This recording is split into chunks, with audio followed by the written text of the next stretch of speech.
With the Butt Kicker Gamer 2, what you see and what you hear is what you feel. Butt Kicker. The future is feeling.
The last day of the PRL week is upon us once more, and it's time for more Thursday open wheel action. Both series had tales of individual domination last week. Hamilton at Kapuizi found it easy to win the IRO4 race at Laguna Seca, and Andrew Waring was wearing a huge lead by the end of the F3 race at Fuji. Will it be both of them going 2 for 2, or will we have some new contenders putting their name in the championship conversation tonight? Welcome to round 2 of the PRL IRO4 series and the PRL F3 series, coming up live from the virtual Michelin Raceway Road Atlanta and the virtual Okayama International Circuit. Hi everybody, Joey Tebben here, alongside our heroic super sub tonight, Nolan Rempel, and producer Hugo Luis is behind the scenes as always. So Nolan, Road Atlanta, IRO4 cars. We mentioned in the pre-race, you made a comment. You said, how many cars do we pile up in the S's on lap 1? It's kind of tongue-in-cheek, but it is quite a pinch point here. It certainly is. I mean, it is such a one-line section of racetrack that makes it almost impossible to go side by side in just about any type of car here. Of course, these open wheel cars are much narrower than your traditional race cars, so the IRO4s might have a little bit more luck, as you pointed out correctly, prior to anybody else that might come here. Obviously, this track is home to the Petit Le Mans, and that is what gives this racetrack some of its fame, but you take one look at the racetrack layout, and it's easy to see why it's so popular. It just flows so well. It's got everything: hairpins, chicanes, fast-flowing sweepers, tight kinks, and somehow all of them work in perfect harmony to create one of the funnest racetracks you could drive in the world. Qualifying currently raging on for the IRO4 series, but let's take a look at the rest of the schedule for the Formula IRO4 series here this season really quick. Next week, of course, the big one, we are going to Bathurst. We are going to Mount Panorama next week, and then a whole selection of diverse tracks. We end the season on 5 full-sized Formula 1 Grade 1 circuits. Interlagos as well joins that club, and they're kind of intersected by the Tsukuba 2000 circuit. So we go from the biggest tracks in the world to one of the littler tracks in the world, but somehow I think that all of them, Nolan, are going to suit these tiny little open wheel cars. Tsukuba Circuit 2000, that's going to be an interesting one, especially considering the field size that we've got. I mean, 34 cars already getting set to try and qualify here at Road Atlanta. That number works at Bathurst. It works at Interlagos. It works at the Hungaroring, Silverstone, every single track. Not sure how it's going to work at Tsukuba. The most number of cars I've ever seen in the race there has been 18, and that was for a Mazda race of all things. I think that's going to be one that is definitely going to be one to tune into as well, right just shy of that halfway point of the season. Hopefully we can double up that 18 car grid. We can get 36. Let's take a look at the standings as well in the Drivers' Championship. No real surprises. It is more or less just the finishing results from last week. Josh Conker, of course, had a great drive up through the field, but I believe got a penalty on the last lap, so that's why he is higher than he actually finished the race. He got a few bonus points to put him up in 9th. But Hamilton and Kapuizi understandably, after that dominant win last week, is first. Andrew Moran, who finished second from pole, is second. And then Povin, Santana, Radzewski, Peterson, Duhamel, Puckett, Conker, and Samuel Ma round out the top 10. And the team standings, this is going to be probably the most interesting battle we watch all season, because these Formula 4 teams, they have been drawn, intentionally or unintentionally, very, very evenly. VHR Racing currently leads. That's the team with Peterson, Duhamel, and Donald Olson. Very consistent drivers. Consistency paid off to put them in the top of the tables. But YS Motorsports Black, they're only 5 points behind. Blown Tranny Racing is right behind them. Crikey Esports and the other YS Motorsports squad. YS Motorsports Gold is 5th. Private label Team Hype with Josh Conker is 6th. Then Mobox, ASR Esports are the only other two teams with points. But White Flag Racing and Vulture Motorsports, we'll be looking for them to get on the board here soon.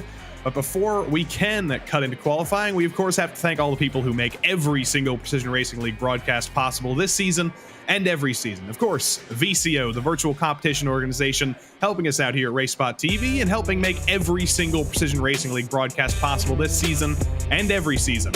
Also, Advanced Sim Racing. Owned and operated by passionate sim racers, Advanced Sim Racing designs and builds the sturdiest and most durable aluminum profile racing simulation cockpits available in the market today. All PRL members also get a 5% discount on ASR products using the Precision5 coupon code.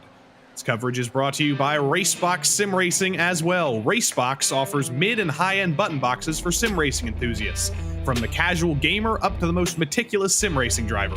Competitively priced and carefully handcrafted, Racebox's button boxes are an enjoyable addition to any sim racing setup. Visit RaceboxSimRacing.com and get a 5% discount using the Precision5 coupon code. From Racebox to RaceLab, RaceLab apps. RaceLab helps you to improve your driving skills. With modern overlays, race statistics, and native VR integration, you can get the best out of iRacing. Start using it now for free at racelab.app.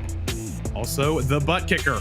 Butt Kicker products provide an incredible immersion and realism to every game. Feel every nuance and truly put yourself in the driver's seat with the Butt Kicker. And last but certainly not least, Ninja Trader. Ready to compete against the financial markets? Of course you are. Supporting over 60,000 users across the globe, Ninja Trader provides award-winning trading software and brokerage services. Ninja Trader is always free to use for advanced charting, back testing, and trade simulation. Visit ninjatrader.com to get started with a risk-free trading simulator and start tracking your performance. Well, there's not much performance left to track here in qualifying as the timer ticks down. About 20 seconds left to go. A few drivers still on their final runs, but look at that time at the top of the sheets. Hamilton Akabuizi has put a full half second over the rest of the field. David Cristelli advances up to 4th in the dying seconds of qualifying, but Nolan, that is one way to stamp your authority. Put it on pole by half a second. Especially with the cars like the Formula IRO4s, which of course are known for being so incredibly tight with each other when it comes to the racing package that they can produce. Seeing a gap that big really is a testament to Akabuizi's skill at the moment in that 107 car. We'll be hopefully seeing him doing a little bit better than that and obviously getting himself a race win prior to the end of the night. It's about 0.6 of a second, almost half a second back to Josh Conker, who still runs in second. There you can see the 6.66 of Kevin Santana currently sitting in 3rd place. He's about 3.5 of a second back of the 54 in 2nd place, and also at the moment about 0.3 of a second up from David Cristelli in 4th. Santana improves, but it's not enough to improve his position. Evan Puckett's going to cross the line, get a little bit of draft help from one of his YS Motorsports teammates ahead. Does not do enough for him to improve. One of the ASR drivers, I believe, crossing the line in the background. I think that was Philippe Magnan. He does improve by just enough. Philippe Magnan advances up onto the 2nd row. David Cristelli going to be one of the final drivers to get a lap in. No, he is not. He is going to bring it down that tricky Road Atlanta pit entry. We're going to see if anybody else is on track. I think Corey Precker might be the last driver on a lap, but I don't think he is on a lap that is going to improve at all. So that should set the grid here in qualifying. 34 drivers coming into this race. 34 IRO4s at Road Atlanta, and Hamilton Akabuizi will lead every single one of them to the start of this race. He will be alongside one of the stars of last week. Had a great comeback drive, Josh Conker. Now he gets to compete from the front row once more. Kevin Santana will be behind alongside Philippe Magnan. David Cristelli and Matt Radzewski are 5th and 6th. And Guillaume Pauvin was on the podium last week. He's alongside Austin Harris this week. Sean Duhamel and Evan Puckett round out the top 10. Michael Blaze is 11th, and Owen McLaughlin is 12th. 13th went to Steven Martinez. 14th was Corey Precker. Zachary Yurt was 15th, and Ryan Kings was in 16th. His Crikey Esports teammate Kevin Berquist is right behind him, and alongside Kevin is Eric Kalaga. 19th is a winner last season, Mark Broining, and Bob Cohn is 20th. Michael Kalaga 21st, David A. Bear 22nd, Samuel Ma and Dave Peterson are row 12. But we keep on going. Tyler Gore, the third of the Blown Tranny Racing cars, alongside Patrick Karen, Ian Cabana, Steve Bammer, Brad Winter, Donald Olson, and then Adam Sands is 31st. James O'Brien, Andrew Moran, and Thomas Coyle were all in the session, but we will have to wait and see if they actually take to the grid after not qualifying in that session. We've got a few seconds to wait for everybody to grid up here, Nolan, but we talk about the long straights at Road Atlanta. We talk about the tough pinch points and the S's on lap 1. What's your key to beating the guy who out-qualifies you by half a second? Honestly, you have to get him in this first lap. If you let him lead that opening lap, that makes it that much more secure for himself up in the race lead. Get him by the end of lap 1, or he might just be gone and running away with that race lead for all 25 laps. Josh Conker and Kevin Santana, not really two drivers you want to have behind you if you're looking to keep your race lead. Both very, very strong drivers, very, very quick drivers in all sorts of open wheel competition. Of course, Kevin Santana has been so strong in the F3 series over the past many, many seasons. Josh Conker, one of those drivers that I always love to shout out, who races in multiple series. He's considered more of a NASCAR competitor here, but he has decided to take on the IRO4s this season. He was very impressive at Laguna Seca last week. As the grid continues to populate, we're still waiting for our front row, still waiting for a Caboeasy and Conker. 101-degree track temp. There is our pole sitter, Hamilton and Caboeasy. And the lights are going to go out. Josh Conker not on the grid. Is he going to elect to start from pit lane, or has he just entirely missed the start of this race? I'm not sure. But as we await for the lights, they're out. We're racing at Road Atlanta in the IRO4 series. It's a terrible start for Philippe Magnan in a purple ASR IRO4 in the background, but it's a great start for Hamilton and Caboeasy. Kevin Santana takes over second, and third behind them will be David Cristelli. Up the hill we go for the first time. Looks to be clean and green all the way through the back, but here comes the pinch point. Down through the S's in a car that is so easy to spin. Is everybody going to make it through on lap 1? Looks like a few drivers taking almost a trip into the grass on the outside, but other than that, we are completely clean through the field down the S's. Couple of lockups deeper in the field, but like you mentioned, still clean and green as they throttle their way up through turn number 5, and now in the sprint down towards 6 and 7, still side by side for the 4th position now, as Potvin trying to keep Radzewski at bay, but it looks like the 111 is going to fall back to the 649. Now we're single file, and as predicted, Hamilton way out in front of the 107. Kevin Santana has not been able to close on in thus far, though still within drafting range. We'll have to see how that's going to develop as this race goes along. Down into the chicanes at turns 10 and 10A for the first time today, and still single file. It doesn't look like there's going to be any moves to be made down into that chicane, though one a little bit deeper the field, but it's not going to result in any change of position. So totally clean then, with no cars out of this race just yet, save for Josh Conker, who still hasn't taken to the racetrack at the end of lap 1.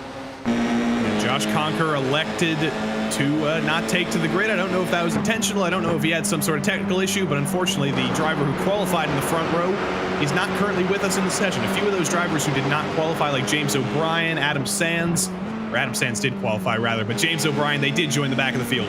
But now we ride on board with Philippe Magnan. You saw him visibly have a very, very bad start. Fell from a great qualifying spot down to 13th now. He is in the middle of this pack. He's in the dregs of the field, currently trying to chase down Ryan Kings for P12. Trying to chase down Ryan Kings indeed, and going to go on the defensive is Philippe Magnan through turn number 6, as Zachary Yurt almost got up to the gearbox of the number 431 out of 7, and now through the sweepers of 8 and 9 across the straightaways in Braselton, Georgia. Once again up to that chicane, but you can see Zachary Yurt's looking fights in the background. There's a move for position being made into the chicane. Julian Potvin up the inside of David Cristelli. That's for third. That's going to be a clean pass with the 649. Guillaume Pauvin, podium last week. Could it be a podium this week? Great move on David Cristelli there. Into turn 10 through the final corner. He is going to be already streaking away from him. But look at the head of your screen right ahead. Kevin Santana has closed that gap down to Hamilton and Kabuizi, and that's going to be critical to keep Hamilton within draft range with that long back straight, with that critical turn 10 passing opportunity. Nolan, I think Kevin Santana has kept Hamilton right where he wants him. He lost a little bit down the hill there, but he's definitely within that range, and he can't let Hamilton and Kabuizi get away. You're absolutely right. He can. He has got to stay right on the back end of that number 107, your current race leader. At the moment, last time by the stride, there was only 0.3 of a second separated them. He is still very much within drafting zones, as still got battles raged on deeper in the field. Austin Harris working his way up into 7th place around Sean Duhamel in the 617 as we once again hit that back straightaway. YS Motorsports versus VHR Racing, potentially the team's championship battle raging out in front of our very eyes. But now Harris looks forward on Evan Puckett as his next victim. Down under braking. He's going to be a little bit too far back, I think, for Ascend, but David Cristelli up ahead was not too far back. He's taking the attack back on Guillaume Pauvin, side by side up through the hill. Are they going to have that solved before the final corner? I think they are. Or they might just run side by side. They will run side by side through the final corner. Cristelli's not giving up. I thought he was going to have to back out of it, but they have run side by side for about half a lap here at Road Atlanta, and neither of them are giving up. Matt Radzewski's trying to find a way by either of them, but there is a wall of cars in front of him. And finally, David Cristelli's able to figure that one out. Pauvin almost chops off the nose of Radzewski, and somehow they all get away with that. And Pauvin almost sends it into the back end of Cristelli as well, trying to get that spot back up into turn number 3. Lucky to avoid the gearbox of the 009. So now Pauvin will be able to go on the defensive game once again as Cristelli starting to build up that gap. Radzewski and Austin Harris still back in the background. Spinner, Alpha turn number 5. Steven Martinez going around deeper in the field, and looks like that one might have been self-inflicted. Ryan King's behind him, but up. Oh, it's the first IRO4 spin of the night at Laguna Seca. This was a running theme. This car loves to spin. It loves to put you around, and it looks like Steven Martinez is going to be the first victim at a corner with some very, very tricky elevation change.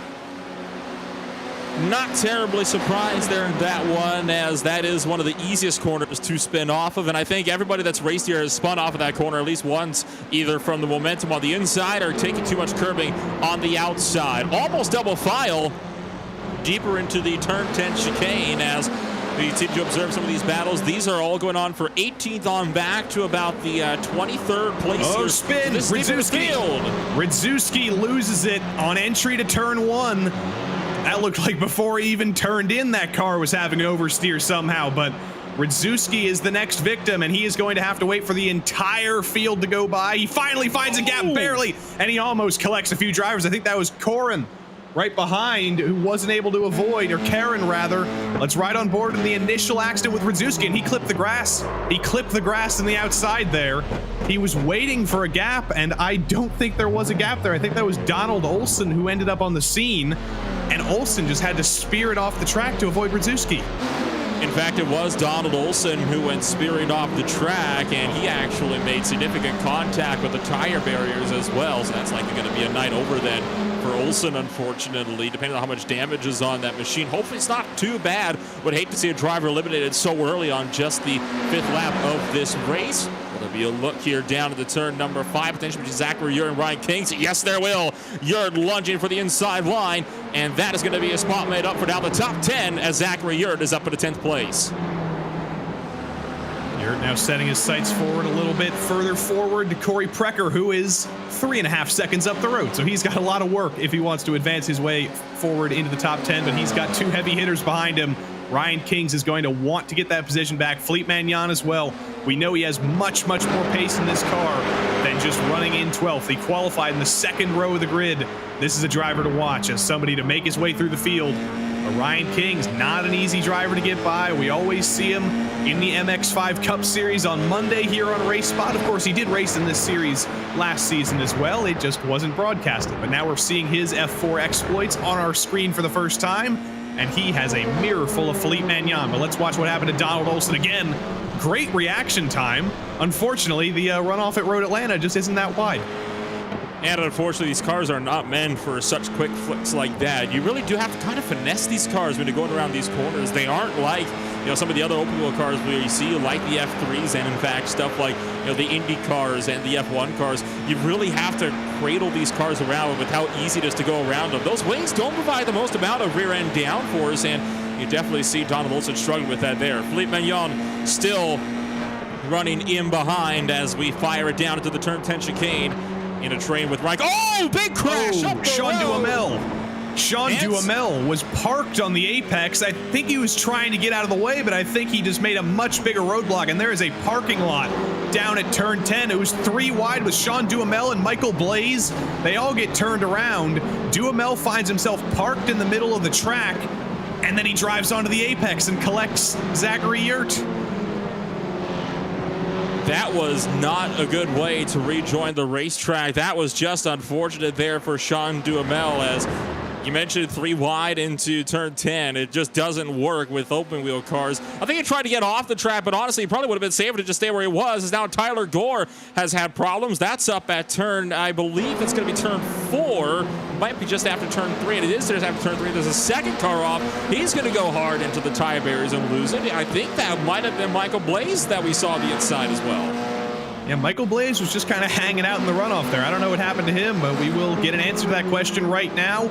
Down the hill, loops it around, does a great job of locking it down, and he actually backs off the racing surface to find a better place to reset. But Evan Puckett, who was behind Michael Blaze there, also got into trouble. Same place through turn 5. And unfortunately for him, there are tires there, and lap 7 of this race, the F4 car is starting to bite back. The attrition is beginning.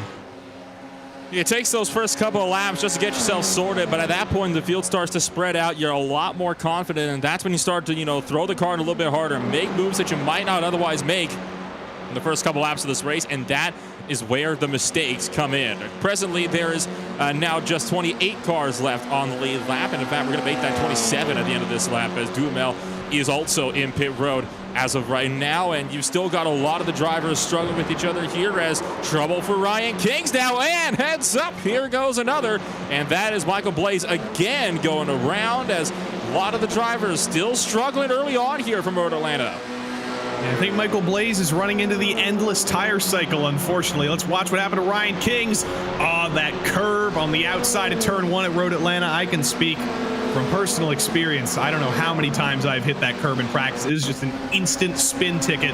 Let's watch what happened to Michael Blaze as well. Did he hit the same evil curb? Yes, he did. It came back to bite Michael Blaze. Luckily for him, he was able to lock it down, didn't hit the wall. But that's spin number 2 of the night for Michael Blaze. Now a change in position here for third potentially as Julian Pope then trying to look on the inside of David Cristielli. Going to go 3 wide, entering the final corner. Austin Harris going to back out from the far right, and now Pope then going to be able to get back after David Cristielli. A close call there. This is a great fight, though, for the last podium position. Austin Harris, obviously the unlucky number 13, but he chose to preserve his life and give himself as much luck as possible by backing out of 3 wide through the final corner. I don't think there would be any way that could ever work out, but the battle rages on here. This is the closest battle on track for this last spot on the podium. They have just been stuck together ever since the start of this race. Cristelli and Pauvin have, at least. Austin Harris has been the driver forward through the field, but as they continue to fight, Harris joined the fray, and it is now well and truly a 3-car battle. Pauvin dives to the inside of Cristelli. That was an unexpected move. He's still not going to get away with it through turn 9. Is he going to be clear of Cristelli? Yes, he is, but I don't know how they didn't make contact there. It's getting tight here in this battle for third place, and it's not going to take too long before that definitely comes to fruition. A look to the right-hand side for David Cristelli as he starts to charge after Potvin to try and see if he can hang on to the third place. Austin Harris once again looking for 3 wide. We saw what happened the last time somebody sent it 3 abreast into turn number 10 in the chicane. No problems this time around. The crossover, Potvin on the exit of the corner, up the hill through 11 and down the flat out corner at 12. Potvin's back to third. Austin Harris is going to pick up fourth as well. Cristelli just overcooked it into turn 10 there, lost 2 positions for the price of 1, but he's not out of this. Austin Harris now to the inside of Guillaume Potvin, 4 P3. Harris takes it over now, and now Potvin joins the back of the train as Cristelli takes fourth now. They are slipping and sliding and switching with just about every single corner here at Road Atlanta. This is an incredible battle. Now Austin Harris gets a little bit of leeway. He gets a little bit of distance between him and Cristelli. We've seen that can come down almost instantly. Harris rides the curb very, very aggressively on the outside of turn 5, but he might have just cleared himself from that battle because now Cristelli and Potvin aren't going to stay off each other, and Harris can drive off into the sunset. Certainly looks to be that way, as now Potvin out really wide out of turn number 7, and you can still see David Cristelli trying to find a way back through. Austin Harris, as you predicted, is now starting to drive away. He's about 8/10 clear of both Potvin and Cristelli, who are still going to go side by side, and Potvin actually is going to tap the brakes and allow Cristelli in front. Does not want to risk fighting this one out. I think at this point, Potvin realizes that Cristelli is faster, and he's hoping that he can use some of the toe in that draft to pull him back up and retake third place from Harris. Cristelli nails turn 10 that time, so that will help him in the chase back down. Trying to get Austin Harris back, but there are still no lack of battles throughout the rest of the field. Mark Bruning now getting by the first of the Kalagas. That's Eric Kalaga in the 66. Michael Kalaga in the 82. It's Kalaga versus Kalaga through the final corner. Eric's going to back out. Michael is going to take P9 in that bright magenta and blue IR04. Talked about a 3-car battle for third. How about a 4-car battle for the last couple spots in the top 10?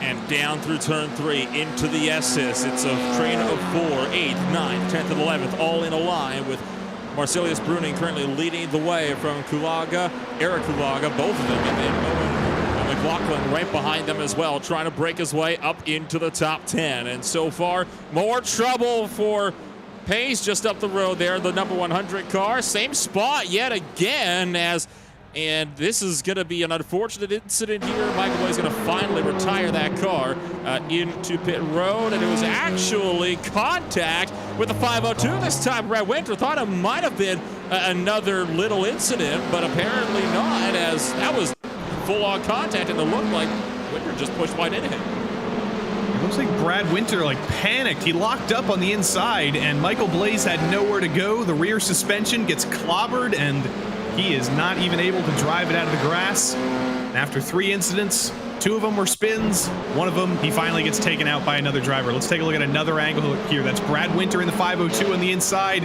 You can see him just barely come into the frame there, and Michael Blaze and a couple of cones are well and truly wiped out of this race. Both of those drivers will join the used car lot. Austin Harris comfortably on the podium, we thought, and then he spins it around all on his lonesome in turn 10. Just a simple mistake there is all it takes to send your podium hopes crashing away. He's gone from running the third to now being 34.5 seconds behind the race leader last time by at the stripe. Turn 10, an easy place to make such a mistake. Just too much momentum through turn 10A. Potvin now back up to third, and that makes this fight that was once for fourth now once again for the podium. But now Cristelli, the one starting to drop back, as this position also traded hands just this last lap. And the battle for the lead has kind of strung out over the past 11 laps. Just for a brief update on that, Santana was sticking with Cabo Easy on those first couple laps, and the gap has just slowly extended and extended and extended and extended. We'll see if Kevin can fight back by the end of this race. Guillaume Potvin overcooks the chicane here. He did exactly what Cristelli did a few laps ago, and just one mistake through those 2 corners, that is what can bring the gap completely down. Suddenly, Cristelli's back in contention here. Is he going to peek to the inside into turn 1? No, he's going to elect to stay back, ride behind Potvin, and hope for another shot in a more high percentage place to make an overtake. Or he'll just decide to go side by side up the hill. Is he going to throw it in? No, he's going to do exactly what I said. He's going to prove me right. He's going to back off and wait for the back straight again. Yeah, I was about to say, I don't think that's quite the place to go for the move. And now one car down here coming on into pit row. That is going to be Austin Harris, currently sitting in 16th place. You can see him on board down there, bottom right of the screens in good old beautiful VR. It's a shame my computer doesn't have the ability to run such a race at that capacity. But hey, more power to him as he's going to pull it down into pit road. And looks like just be a quick stop and fill it up and go. Harris is ready and well for the rest of the race. 12 laps to go, so understandably at around the halfway point in this race, we're seeing drivers start to come down pit road. There's a spin for Michael Kalaga in the 82. Turn 7 is now the striking spot, and Kalaga is the next driver to fall out of the top 10 after a spin.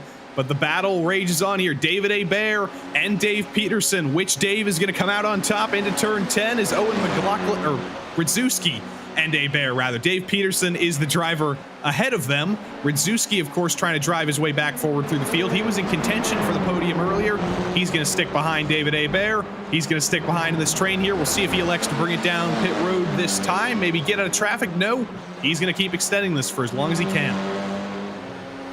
Going to try to extend this stint as long as he can as Ridzuski continued to try and run down David for that 10th position at the moment. Herbert trying to stay out in front. Dave Peterson starting to build a slight gap up there. I think the pressure's starting to get to the number 16 as little jump over the curb there for the 16 car that last time by as we file right back down through the S's. Already more than halfway through our PRL race for the Formula 4 Series here at Road Atlanta. And what a race it has been so far. There's the move for the top 10. Goes the 111.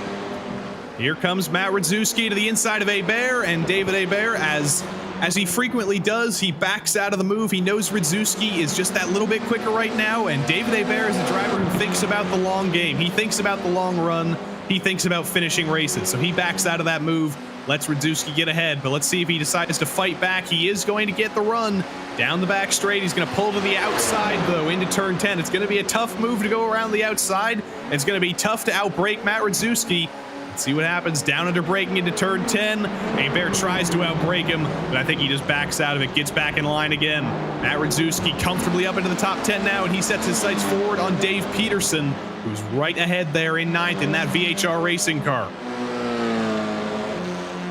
You can see already started to bridge that gap as well as that last lap by. He was about 0.2 of a second, maybe that's 10.5 quicker than Dave Peterson. So Peterson definitely has got to start worrying here a little bit as once again going to go side by side elsewhere in the field. This is on the approach down to turn number 7 and a close shave at the moment. That was David Cristelli getting around lap traffic of Adam Sands. This is the battle for third place, still tight together as Cristelli tries to close up to Potvin just up the road.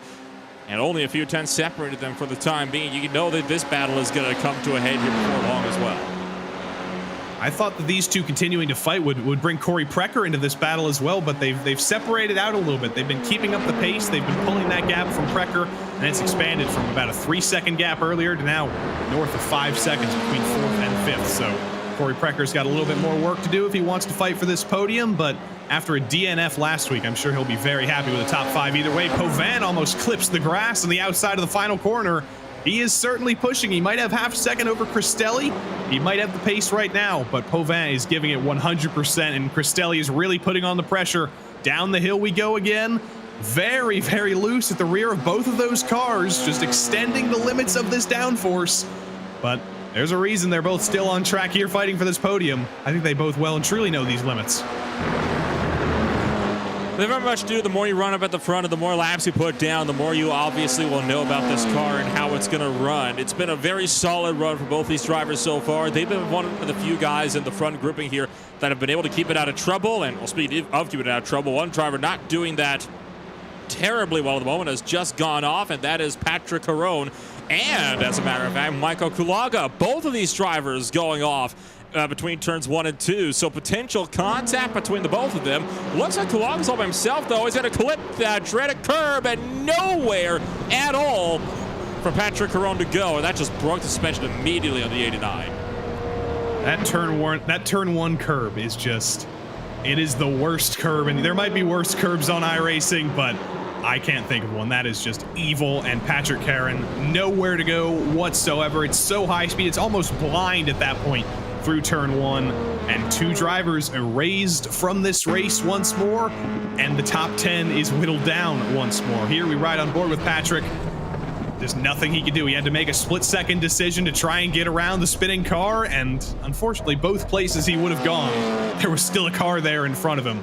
So bad luck for 2 more drivers. That actually promotes James O'Brien now up into 11th, a driver who did not qualify today, a driver who started at the back of the field, if I remember correctly, in 31st. He was the last car on the grid. He has advanced 20 spots to be P11 right now. Imagine moving up 20 spots for the start of this race. That is absolutely impressive. He did not put down a qualifying lap. So James O'Brien was one of those few drivers to not set a qualifying lap. And in fact, the only one that didn't set a lap in qualifying that is actually still in this race. The other 2, Andrew Morin and Thomas Coyle, they both didn't set laps, and they are not, in fact, on the racetrack as of yet. So James O'Brien definitely doing work out there. It's kind of running the no man's lane. Still have this fight for third as one of the closer battles on the racetrack. And Cristelli is really not leaving Povin alone at the moment. Povin has not been able to break away from him either. And in fact, Povin's going to try to go for the undercut and go to pit road. Here comes Guillaume Povin, the first of our leaders to come down the pit lane at Road Atlanta. Of course, pit stops not required necessarily in this series or the F3 series coming up, but they are required by the laws of reality rather than the laws of the rulebook. The fuel tank cannot make it to the end of any of these races. So Guillaume Povin comes down, Philippe Magnan behind, Mark Bruning. Lots of drivers finally electing to come down. They're going to fill those cars with fuel. No tires. These races simply aren't long enough to put new tires on the car. 4.4 seconds in the box. Guillaume Povin sets on his journey once more. And also on his way out of pit road is going to be Bruning as well. And Magnan just left the pits as well. And Magnan will be exiting pit road down in 9th place. You can then see Bruning exiting the pits. Is going to be currently sitting in 10th, and right behind him, Raduski now going to be sitting back in 12th place. So not bad considering where they entered pit road on. They're all still in the top half of this field. There's the look finally as Povin's going to take a spot away. That was from Herbert. Now Povin having to deal with the lap traffic, or not the lap traffic, but some of the slower traffic result of coming on in early to pit road. And here is the race leader. Akabu's coming on down into pit road with Santana right behind him. Akabuizi had expanded that gap to Santana to 4.2 seconds by the time they both came down the pit lane. Kevin Santana is a driver that tends to fire off at the end of the race. He knows how to save tires, but unfortunately for him, Akabuizi has just been rapid, and he has not been destroying the rubber underneath him. So the gap is going to stay at 4.2 seconds as they both leave the pits. 6 more laps to go. I don't think there's going to be horrific fall off on Akabuizi, so that race might be decided unless there is a mistake for Akabuizi. We can never predict that. In this IRO4, a spin cannot be avoided unless you're very, very lucky or you make 0 mistakes throughout the entire night. But the battle for the podium has shaken out across the pit cycle. David Cristelli is off the road. He was able to take 3rd from Povin, but he throws it off the road. Is that a damaged car, or was that just a mistake? It looks like he is struggling to get that car down the hill. I think he's going to be able to recover here. But David Cristelli out of the battle for the podium now. I think what ended up happening is he just got a little bit out of shape there and was trying to let the tires cool down. He definitely overcooked turn 3 in a big way, and now he's going to be smooth sailing, but it's going to be a rough ride for him to now try to catch up. Povin is now good ways up the road, so David Cristelli going to have to really hope that he's got that late race pace with coming to 6 laps to go this time by. It will be a challenging task if Cristelli wants to get up and buy Povin now. Can't afford to make those kinds of mistakes later on in this race, but at the end of the day, still looking set for a top 10 finish, which, hey, in a 33-car grid, that still isn't too bad with the one mistake, especially when you consider what's happened to other drivers so far earlier today. Yeah, this has well and truly been a race of attrition, so to just be on track right now is an accomplishment in and of itself. But here's one of our drivers through the field, Austin Harris, would have been in the fight for that podium, had a spin. He's on a drive forward. Next up on his list is Dave Peterson. To his outside under braking into turn 10. Harris is able to be later. Peterson not able to hold it side by side, but Harris gives him the room anyway. Up over the top of the hill, though, Harris is going to be completely clear. And through the final corner, Austin Harris will be up into 10th place, which should become 8th place or 9th place, depending on how this pit cycle cycles out. David Hebert finally brought it down pit lane, as did Owen McLaughlin. So everything cycles out to its legitimate place right now. Philippe Magnan, talk about a driver moving his way back through the field after that bad start. He just got that move done, and Corey Precker and Dave Peterson is off the road, as is Austin Harris. It's all kicking off in the middle of the field. And that might have been potential problems with drivers coming in and out of pit road. That is not what you want to see, as you see Austin Harris clearly upset at the moment, as he is just kind of wondering what the heck just happened there. And I think you'd have to potentially look to your own mistakes for that one. I mean, it's no help from behind. That was just a case of, 4 different cars all trying to be at the same place, and every one of them having their own problems at different points on the racetrack. Matt Radzuski now, another driver moving his way forward through the field. David Hebert is next on his list. Radzuski actually got by Hebert before, but once the pit cycle cycled around, he ended up back behind him. Now he has to make the move on track once more, under braking into turn 10. It's not going to be as easy as it was last time, but it is fairly straightforward. Matt Radzuski up into 9th place, and he's got a lot of clean track in front of him. 7 seconds up to Mark Bruning for the next position. But let's take a look at what happened to Austin Harris. Dave Peterson is behind. Harris makes a mistake through the grass, almost has it saved, and he can't keep it out of the wall. And I think you and I both know that while that doesn't look like a hard hit, those are concrete walls, so they just break up race cars like they're nothing. If you had to choose who's going to win, wall or car, especially in these cars, that wall will win every day of the week, every hour of every day at that. So still have this fight developing for the 9th position on the racetrack. 5 laps left to go for this battle here as they continue to work their way down towards turn 6. Closest battle still remaining is that battle for 5th. Philippe Magnan and Corey Precker. Precker looked to be in a comfortable 5th, but Philippe Magnan has been charging forward. He qualified 4th. He fell down, I believe, outside of the top 10 after that start. And now he's gotten by Corey Precker. He is trying to run away with this 5th place, but Corey's not letting him go. The gap's staying stagnant, about 7/10 of a second. We're across the line here to have 4 laps to go. See if Corey can stick with Philippe Magnan. He needs to stick within that critical 4 or 5/10 of a second range through turn 7 onto the back straight, but it looks like that's going to be a struggle. He's almost a full second back now. We haven't even gotten to the S's yet. Corey Precker with a look of concentration as he starts to hightail it down the hill, trying to chase after Magnan. He's really closing in, though, here. Looks like that first sector is where Corey Precker now starts to shine. The 33 gaining speed on Philippe Magnan in the 431, and now well within drafting distance. If he can get a good drive off of turn 7 here, might be able to make that look into the turn 10 chicane. He has to get that good exit here first, though. That's going to be critical.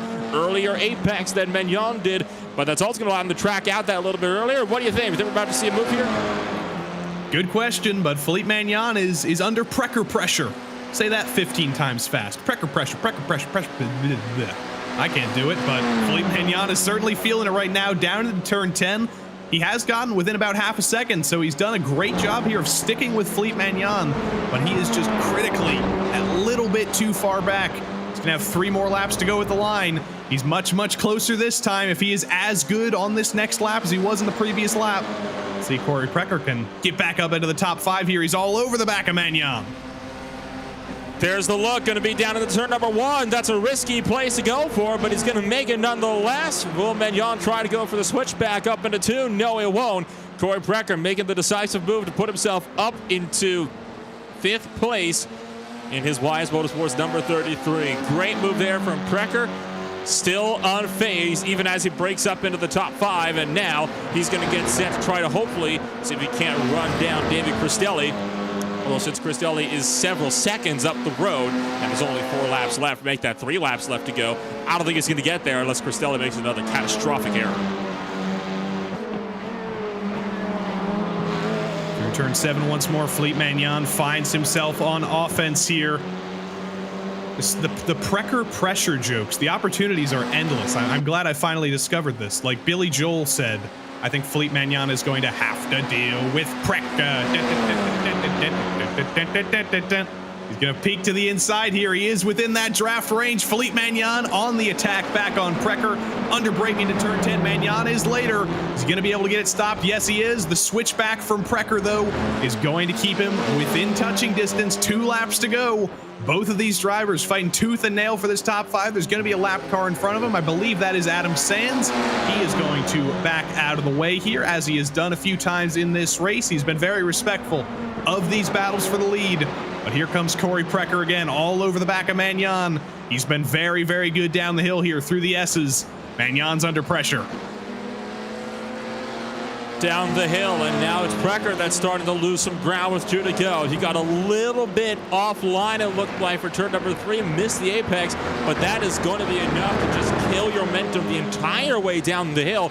And now he has lost several tenths. He is now sitting about 6 tenths or so back from Magnan, and he's going to have a lot of work to do if he wants to reel that up in just a lap and a half as we get set to take that final lap. Oh, there's a mistake. Magnan into the grass. That's the advantage that Corey Precker needs. Now he's going to have the draft. You can see that delta on the left-hand side closing on in, and he's going to have that advantage on the accelerator with the draft all the way down the straightaway. Right up to the gearbox, making the look over to the right as Magnan will go defensive. Final lap coming to it here as Corey Precker trying to bring later down into turn 10. Not gonna get there. Yes, he will. Gets it on turn 10B up to 11.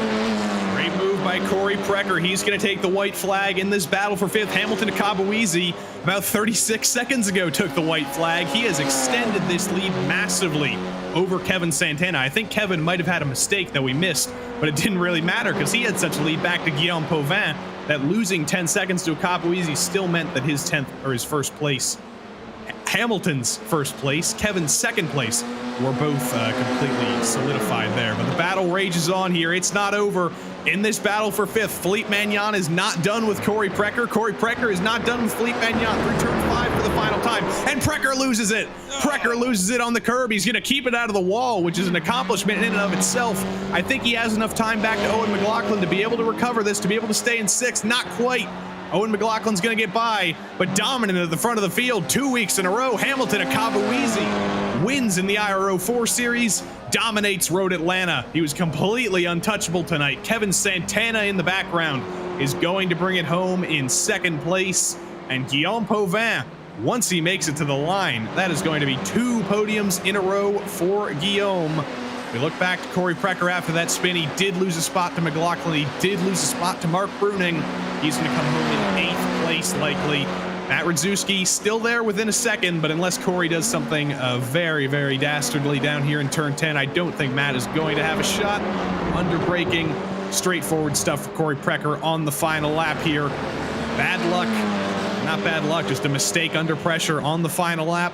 And Corey Precker will finish in P8 tonight. Matt Radzewski right behind him will be P9. And then look 10 seconds back to Dave Peterson.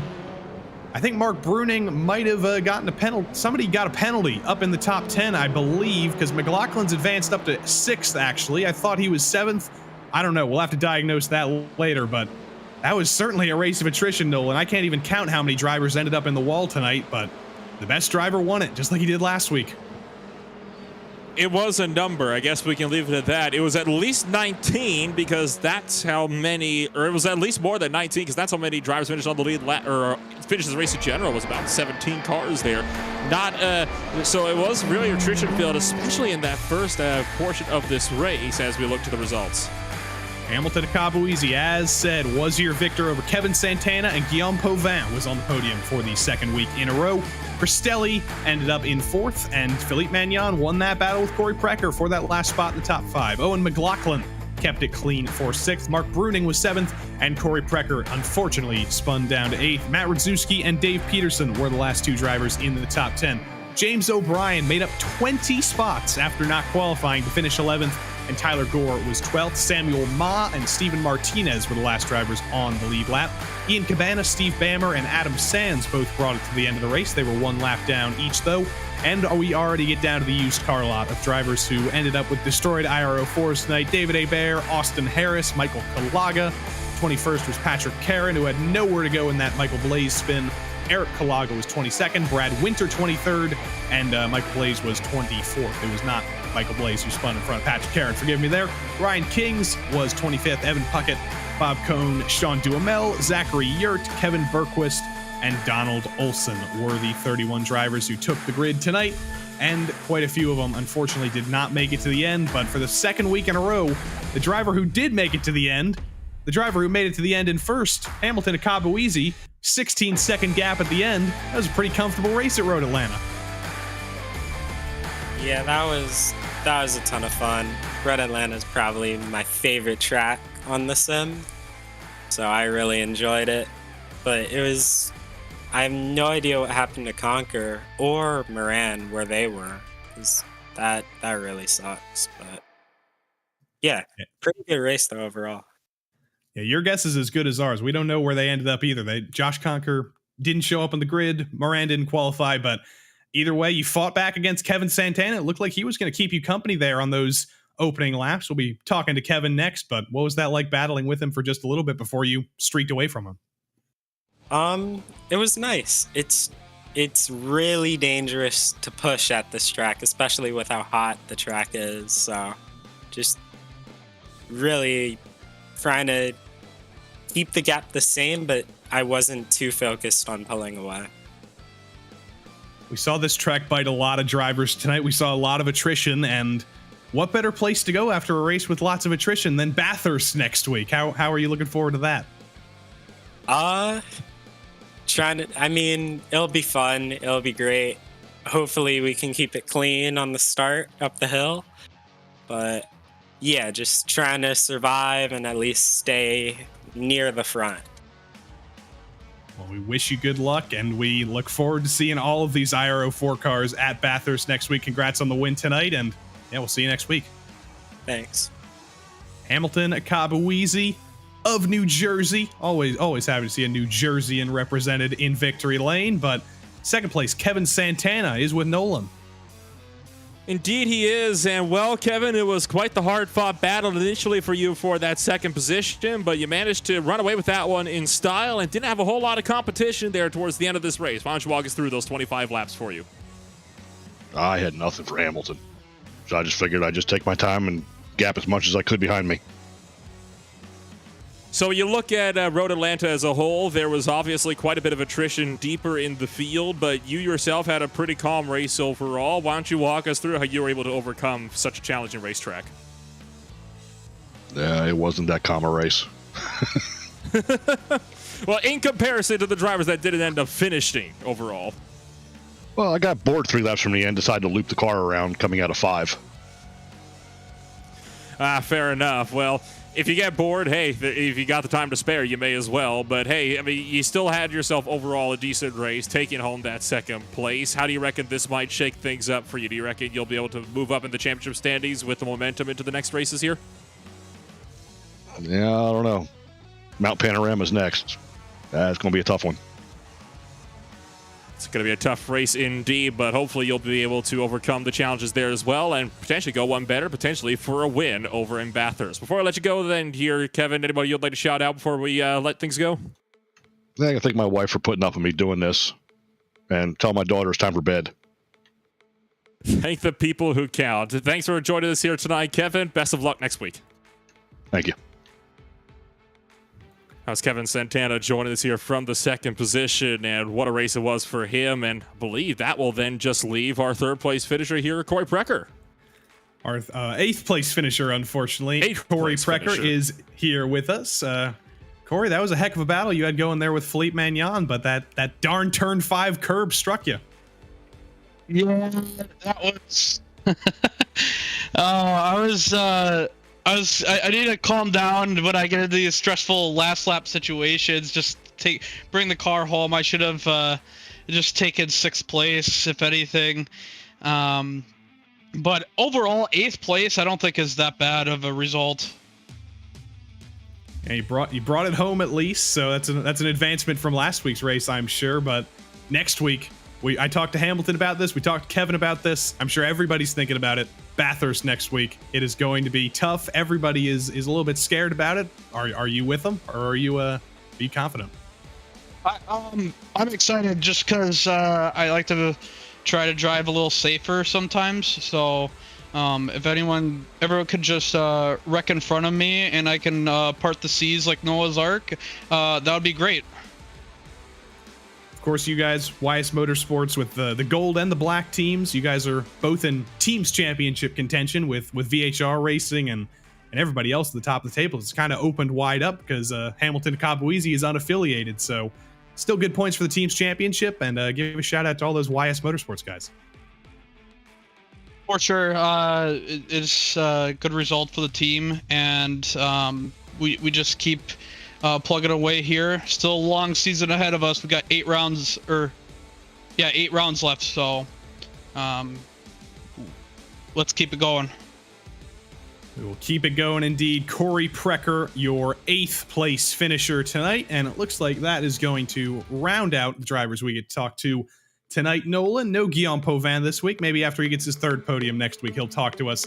But next week, we talk to all the drivers about it. Mount Panorama Bathurst is coming up next week. Be with us here on Thursday nights to see a field of Formula 4 cars take on Bathurst. I just read that the S2000 series that they're putting on in Australia actually got disallowed from racing at Bathurst because they thought it was too dangerous. But in the virtual world, we can do whatever we want, Nolan, and we can put open wheel cars on Bathurst if we darn well please. Oh, we most certainly can. And hey, open wheels at Bathurst, it's always going to be one of the more challenging combinations out there, with Bathurst being such a treacherous track that it is. But hey, that is why it is famous, is because of its challenge, because it is tight, and because, boy, is it ever fun and thrilling to watch and drive. And I honestly can't wait for it. Definitely be tuning into that one next week. I'm going to prepare my best Australian accent for next week, but until then, I'm going to preserve it. I'll let you listen to that when you tune into the broadcasto next week. But here we go. Okayama is coming up next. It's the PRL Formula 3 series. I'm not biased at all towards this series, and we are here at potentially my favorite road course on iRacing, Nolan. The Okayama International Circuit, of course, popular in rookie racing because it's a free track. We see all sorts of MX-5s and spec racer Fords and stuff here, but now we see the Formula 3s taking on. Okayama is, I think, a much tighter track than Road Atlanta is, even though it is a little bit longer as well, and it still provides just as much of a challenge. It's a fairly technical circuit, especially that middle section of the racetrack right after that hairpin. Right at the end of the longest straightaway on the racetrack. There's a lot of very one-line corners, and not to mention you get a track that's arguably more technical than Road Atlanta with cars that are even quicker. Should be we're in for an even more entertaining race potentially. Drivers are currently navigating through their qualifying session, but whilst they do that, we will look at the rest of the schedule for the PRL Formula 3 series. Of course, we kick off on a Japanese doubleheader. It was Fuji last week, and then we go to Okayama tonight, and then we go back to the United States of America for Sonoma. We went there last season. We're going there again this season. Then we go to an F3 regular in Zandvoort, a track we don't always see in the Formula 3 calendar, at Coda, and then the Nürburgring GP, Long Beach, Interlagos, the alternate version of Zolder, and then a season finale at Barcelona. It should certainly be interesting. There's a couple tracks that some drivers probably aren't looking forward to. I'm looking at you, Zolder, but other than that, a lot of F3 staples and a lot of tracks that we know race very, very well in these open wheel cars, Nolan. Oh, absolutely. There's a lot of tracks in here that are just so well with the Formula 3 cars, and most notably for me coming on up here the next little while is actually going to be Interlagos. That track has long been known for its fantastic open wheel racing, for what it can provide across all 3 divisions of the top echelons of open wheel racing over here in the real world. Circuit of the Americas is not a bad fit either. I know that track kind of gets a little bit of hate due to that 3rd sector. And while yes, that 3rd sector is very technical, boy, can these cars still race fantastically through the 1st and 2nd sectors as well. And hey, I've seen some pretty good races put on there in those final few corners at that road course as well. So definitely looking forward to, I would say, Austin, and definitely Interlagos for sure. Drivers' standings coming up next, and just as with the F4, the IRO4 series, they're pretty darn straightforward. Andrew Waring got the pole last week. He led every single lap last week, and I believe he even got the fastest lap for good measure, so he got maximum points 37 points at the top of the sheets for Andrew Waring. But Michael Coffray, our second place finisher, right behind. Alex Fournier finished third last week, and then Justin Negrete, Kevin Sandiego, Raymond Day, Ozzie Milwain, Takeshi Kita, Tyler Pierre Richards, and Joey Haynes. They were your top 10 finishers last week. Understandably, your top 10 championship positioners, if that's a word. But the team standings gets more complicated. Evolve Sim Sport with Ozzie Milwain and Joey Haynes are just barely on the top of the sheets over ASR Esports with 58 points. Ninja Trader Esports, Dark Horse Esports, and Britannia iSports are the top 5. Atomic Racing is right behind in 6th. The Wave Italy Race Team is 7th. M&R Motorsport Race Team, Quebec Force, and the Evolve SimSport Apollo Squad round out the top 10 in the team standings. The qualifying continues to rage on here. 8 minutes left to go. A driver who was struggling earlier on in the session, Andrew Waring, was only 6th, and now he has put himself on pole. So much for struggling. He's back on top. Back on top for sure here at Okayama, and at Okayama even more so than at Road Atlanta, being in pole position when you hit turn 1 is going to be key. But that second place driver is going to have a strong run as well. Nicholas Barbagalata currently sitting in second place by just a little ways off, only a little bit more than a tenth or so from Waring at the moment. The key thing of the Catch-22 at Okayama, unlike a majority of other road courses where the pole sitter starts on the inside of turn 1, this time it's the outside. So Andrew Waring will be starting on the left-hand side for a right-handed turn 1, giving that number 94 car a great chance to jump him on the race start here if you can get a better jump off the line. Barbagalata was strong at Fuji last week. He didn't get the finishing result I think that he probably deserved with his pace. He had a troubled race. There were a few mistakes, there were a few incidents, but he is showing his pace once more in qualifying here on the front row. Behind him right now, Sebastian Coffray was not here last week, but the Coffray triumvirate is here with Sebastian Coffray, Juan Coffray, and Michael Coffray. Ironically, not all three of them are related as far as I know, but they are all here, and Sebastian heads that train right now. But Barbagalata navigating through the final sector here. We'll see if he can improve. Behind him, I believe, is Steven Ritters. That's the numberless Atomic Racing car, getting a little bit of draft help. Barbagalata crosses the line. He's going to back out of it to let Steven Ritters by. Did Steven Ritters improve at all on that lap? I don't think so. They might have both been an out lap, and they continue on. They will both continue on as Steven Ritters still working his way around the racetrack through the turn 3, 4, and in towards turn number 5. And Ritters currently sitting 18th place, 9/10 of a second off of Andrew Waring, which I think is a real testament to the competition in this field when you've got first through, it looks to be all the way down to 23rd place within 1 second of each other. The level of this series is just incredible. That's why I couldn't race in this series this season. The amount of practice I would have had to put in to be competitive continuously in this series, I literally just did not have the time for. So that's why I'm here up in the booth yelling words at these drivers and making fun of my former teammates and competitors. But that tells you the level. Talk about I ratings, they don't always tell the tale. The pole sitter has 2557. Some drivers behind him have 2,000, 3,000 more than that. So I rating doesn't mean everything, but you can just look at the levels and tell the level of the drivers, the level of practice that all these drivers have in these F3 cars. Here comes Steven Ritters to cross the line. It's a very, very late timing line, and Ritters is not going to improve on that lap. 7,000 slower, and I'm going to yell at him to put the sim stamp number on that car. Hopefully that's improved for next week. But let's look at Ozzie Milwain as he goes down the hill here at Okayama. His teammates on pole. Let's see if he can join him.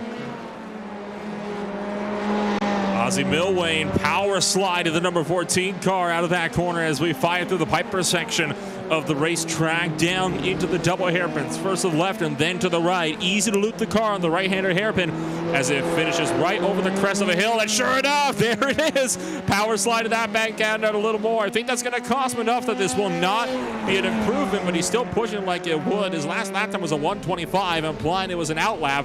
He's going to come across start-finish line, though, this time by as Michael Kofer will meanwhile improve to 8th. Ozzie Milwain, 122.516. Will actually improve on his time on that lap, but not on his positioning. Yeah, I think that position went away with that mistake. Barbagallotta, we're going to watch him in that almost tiger-striped red livery now through the final couple of corners. There was a lap car ahead of him. I believe it has just pulled down pit lane, so this will be completely clean through the final corner for Barbagallotta. Can he find that 1.5 tenths he needs to catch Andrew Waring for this pole? Down he goes, the run to the line. He's got Ritters in tow with a little bit more draft. Barbagallotta's not going to improve. He's still a second slower than his fastest. I don't believe Steven Ritter's behind improved as well. Julio Palacio is currently in 6th for SRT in the number 194. He only needs less than 1/10 of a second as well to advance his position. Alex Fournier is about 1/10 ahead of him. Juanco Frey is in the middle of that sandwich. These are those razor-thin margins. When you have a field that's separated from 1st to 23rd by 1 second, you only need little bits of lap time to improve your position by quite a bit, but it is so hard to find those couple extra tenths or hundredths of a second that you need. Those little hundredths of a second, though, even the thousandths of a second, though, that is all it takes to be able to put yourself up just that one more position. So you need to muster every last scrap that you can for these cars, especially in a field that is so tight as this one. Look at Alex Fournier and John Crawford. There is only 25 thousandths of a second separating them. That is about 1/4 of a tenth. It is that fine. The margin here between some of these battles is even less between 2nd and 3rd place, as Barbagallotta only has about 7 thousandths of a second up on Crawford. And Palacio will not be improving his lap time. That will get invalidated on board with the 2nd place runner, or provisional 2nd place runner, as he gets set to come across the start finish line this time by, and that will also not be a lap that will be logged. No improvement on the lap time either, even if it did count. So 2 laps to go with 2 minutes to go for Barbagallotta. Let's watch Alex Fournier once more on the podium last week. He said he would speak to us this week if he was on the podium, so we'll see if he can keep it up, and we'll see if he actually joins us in the booth tonight. I certainly hope he does. His teammate Vincent Trepanier finally joined us in the GT3 series on Tuesday night, so glad to see all of them up here having success. We're not just biased because Advanced Sim Racing is a sponsor of this series and our broadcast here on RaceSpot, but they have so much commitment to this series, and there's so many drivers driving that darn familiar purple livery. We ride on board with Alex Fournier through the tricky sectors of this track. Those 2 90-degree corners down the hill, then sort of a double hairpin to end the lap, and 2 very, very high-speed, high-commitment corners. Looks pretty solid, at least from this on board for Alex Fournier, but we'll see if the lap time's there in about 2 corners' time. It's going to be having to put down everything that he can if Fournier wants to move his way up to that next position. He's got to reel in about 3/4 of a tenth or so. He's going to clip the gravel. I think he just would get away with that. He's going to come across the line this time by 122.557. Not enough to improve. Still about 0.2 of a second off. The lap time doesn't seem to be coming for anybody. Maybe the track is a little bit hotter than it was earlier in the session, but nothing is coming for any of these drivers. Cody Graham's another driver who was just 1/10 off his fastest there on that next lap. Cody wasn't here with us last week, but he was a driver who everybody was looking at coming into this season to be a driver who would be competitive for this championship. And in his first race here, P11, I'm sure is disappointing for him, but he's going to go one more time around to see if he can improve. Nicholas Barbagallotta has been throwing all of the spaghetti at the wall. None of it has stuck, unfortunately, but this is going to be his final chance. Through the middle sector he goes, under braking into that tight hairpin at Hobbs Corner. That's going to be one of the hairpin, rather. Hobbs Corner is coming up on the other side of the track. That's going to be one of the best passing opportunities here on the track. Down the hill he goes. Checkered flag is out, so all lap times will count. Barbagallotta will set a lap. I believe Kevin Sandiego just finished his lap. A few other drivers on track. We'll see if any of them can find time and buck this trend. In fact, one of the drivers, Will James Dougherty, improves from 28th up to 27th, but that's not all that much in the grand scheme of things. He'll still be starting in the back portions of this field. Barbagallotta out of the final corner, thundering his way towards the start-finish line. This time by at the stripe, 122.351. Not an improvement for your provisional 2nd place runner.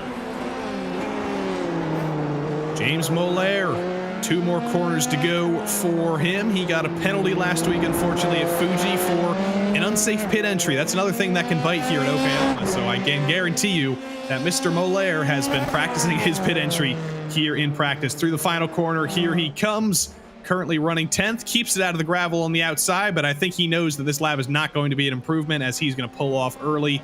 James Molaire will start in P10. I think Kevin Sandiego might actually still be on track, but Tyler Scarali is still on track for Britannia iSports. He's going to be the last driver to set a legitimate lap, I think. No, he indeed is not. He is going to pull it off to the side of the road. There's a few drivers, a few stragglers still going around on track, but none of their lap times are going to count. Checkered flag is out here at Okayama, and Andrew Waring, for the second week in a row, for the second time for him in PRL open wheel competition, will be our pole sitter. We're just going to wait for Kevin Sandiego to cross the line. Here we go. Nicholas Barbagallotta on the front row was not able to improve on that second place, but he didn't really need to. He's in the front row. Sebastian Coffre is third, and Alex Fournier is alongside him. Juan Coffre is right behind in fifth, and Julio Palacio ended up in sixth. Michael Coffre, the third of the Coffres, in seventh. Ozzy Milwane alongside him. Takeshi Kita, another incredible qualifying for the Atomic Racing driver, in ninth, and James Molaire is alongside him. Cody Grams is 11th, and where in the world is Kevin Sandiego? He is 12th. Unlucky 13th ended up going to Brett Thurman, and Brendan Victil for Evolve Sim Sports Apollo was behind him. Jake Potts, Michael Broomhead, Brad Miller, Ryan Miles rounded the top 18. We got to go quick because everybody's gridding up now. Raymond Day, Stephen Ritters, Rob Campbell, Byron Daly, Manuel Vargas, Tyler Scarali, then Oliver Lego, James Doherty, Matthew Miles, who said he wasn't going to be here tonight. He is here tonight anyway. Kwok Nin is 28th, Matt Brewer, and Richard Swindells are the top 34. More Herlitsky, Lucio Vargas, Justin Negrete, and Marc-Andre LaRouche will be 34 cars in the field tonight. We'll see if Justin Negrete elects to actually start this race after not qualifying. We will have to wait and see, but we got a few more seconds, Nolan, here. The pole sitter's starting on the outside into turn one. What's the critical moment here for Barbagallotta? Absolutely the start of the race. He knows that he's definitely going to be close to him based on the timings, but if he can get ahead of him entering that first corner, that might just seal the deal right there. He has got to get a better jump on him when those lights go out. If he doesn't, it could prove challenging to catch up and repass Andrew Waring with how tight passing can be on a racetrack like Okayama. 111-degree track temp. You just saw it flash up on your screen, so it is certainly a hot one here in Japan. Andrew Waring has taken his grid slot at the head of this grid. Time is ticking down as we're waiting for a few more stragglers. Barbagallotta takes his spot. I think James Molaire and Kevin Sandiego, we're still waiting on them. Now would have been the time to ask where in the world is Kevin Sandiego. There he goes. He's on the grid, and that looks like our full grid. So as the timer ticks down, as the lights go up, we're getting ready to go Formula 3 racing at Okayama. It's lights out and away we go, and it's a great start by Andrew Waring. It's a great start by Fournier, and it's a terrible start by Barbagallotta, who's still getting loose. He's going to lose about 5 spots into turn one from second to sixth. Everywhere else in the field looks to be clean. Andrew Waring, a clean start over Sebastian Coffre, over Alex Fournier as we go down the hill for the first time. Still clean through turn 2, but now he fired up through turn number 3. Barbagallotta messed up the one part that was absolutely critical. Like I said, it's going to be a tough run for him deeper on now into this race. He wants to try to see if he can get himself sorted. But Coffre now set to run down Andrew Waring, who is still just a couple of tenths of a second up the road. But this straight, potentially not too long as what some of these drivers might be hoping for in their attempts to get a drafting run down into the tight hairpin. Fanned it out 3 wide, deeper in the field. One driver reinforced wide, but no contact. We are still smooth sailing. Looked like that was Barbagallotta sending it 3 wide into the hairpin, so he is on a drive forward. He got by Takeshi Kita there, and he advances back up into 9th place. As next up on his list is going to be Michael Coffre. There is quite a gaggle behind Barbagallotta now. Takeshi Kita, Michael Broomhead, Cody Grams, lots of drivers just trying to work everything out as we navigate through the 2 tight hairpins in the second sector of this track. But it's comfortable running up front for Andrew Waring. Sebastian Coffre still in tow. Coffre clips the grass, and one of the Atomic Racing drivers, Stephen Ritters, has ended up in the wall. That's at the exit of the second hairpin. We'll see if he got any help or if he just clipped the grass. Like I said, up front, comfortable gap for Waring right now. We'll see if Coffre can keep him company. Apart from that one Atomic Racing car into the wall, it's a smooth opening lap as we continue to work our way around the Okayama International Circuit. Gonna look now at that replay of that is earlier, just by himself, loops it around back or front and then back into the wall, but got it going right away, and he has not come down to pit road, so apparently damage must not be too bad on Steven Rittis' car, but obviously he'll still be struggling throughout the remainder of this race until he can come down and get that fixed. It's not been a good pair of lap ones for Ritters, unfortunately. He got taken out at Fuji last week on lap 1, and Alex Fournier makes the move on Sebastian Coffret for second. These two continue to fight. That might be exactly what Andrew Waring needs to start running away with this lead. We'll see if Fournier can keep Coffret behind. He's not going to be able to because Coffret is going to send it down the inside into the first of these two hairpins. He's going to make contact with Alex Fournier, who's going to be able to recover, but they're still going to be side by side, and you can see the gap up to the lead balloon as Coffret went for a dive. It didn't quite work. Fournier still stays with the position somehow. It was a tight battle there that could have very easily ended up in a pile-up over there in that second hairpin. Consider this is at the front of the field. You can see still how tucked in line everybody is. Look at that train fanning out down the front straightaway, almost 3 wide. Michael Coffret is going to back out, and it was Ozzie Milwane who was just going to hang on. James Molaire tried to make the run for second with no room, and Barbara Galata still in the mix, down to 9th place from second. Struggling to work his way through the gaggle of cars up the road. This is the challenge with the track like Okayama. It's hard to get a good draft run anywhere, so you get caught in drafting packs like this one. James Molaire made a little bit of contact with Ozzie Milwane on the straight coming into turn 1, so it's full contact F3 racing tonight. See how long that can continue to work out. It doesn't often work out for very long. We'll see if Molaire sends it to the inside. He's not going to be able to, but Cody Grams and Takeshi Kita are going to be side by side into the hairpin, and Kevin Sandiego locks up a little bit, runs into the side of Takeshi there. Sandiego looks like he might have a little bit of damage as Ryan Miles is now trying to go around the outside of him, and Sandiego definitely has damage. He can barely turn the car, and that's destruction. Michael Coffret is out of the race.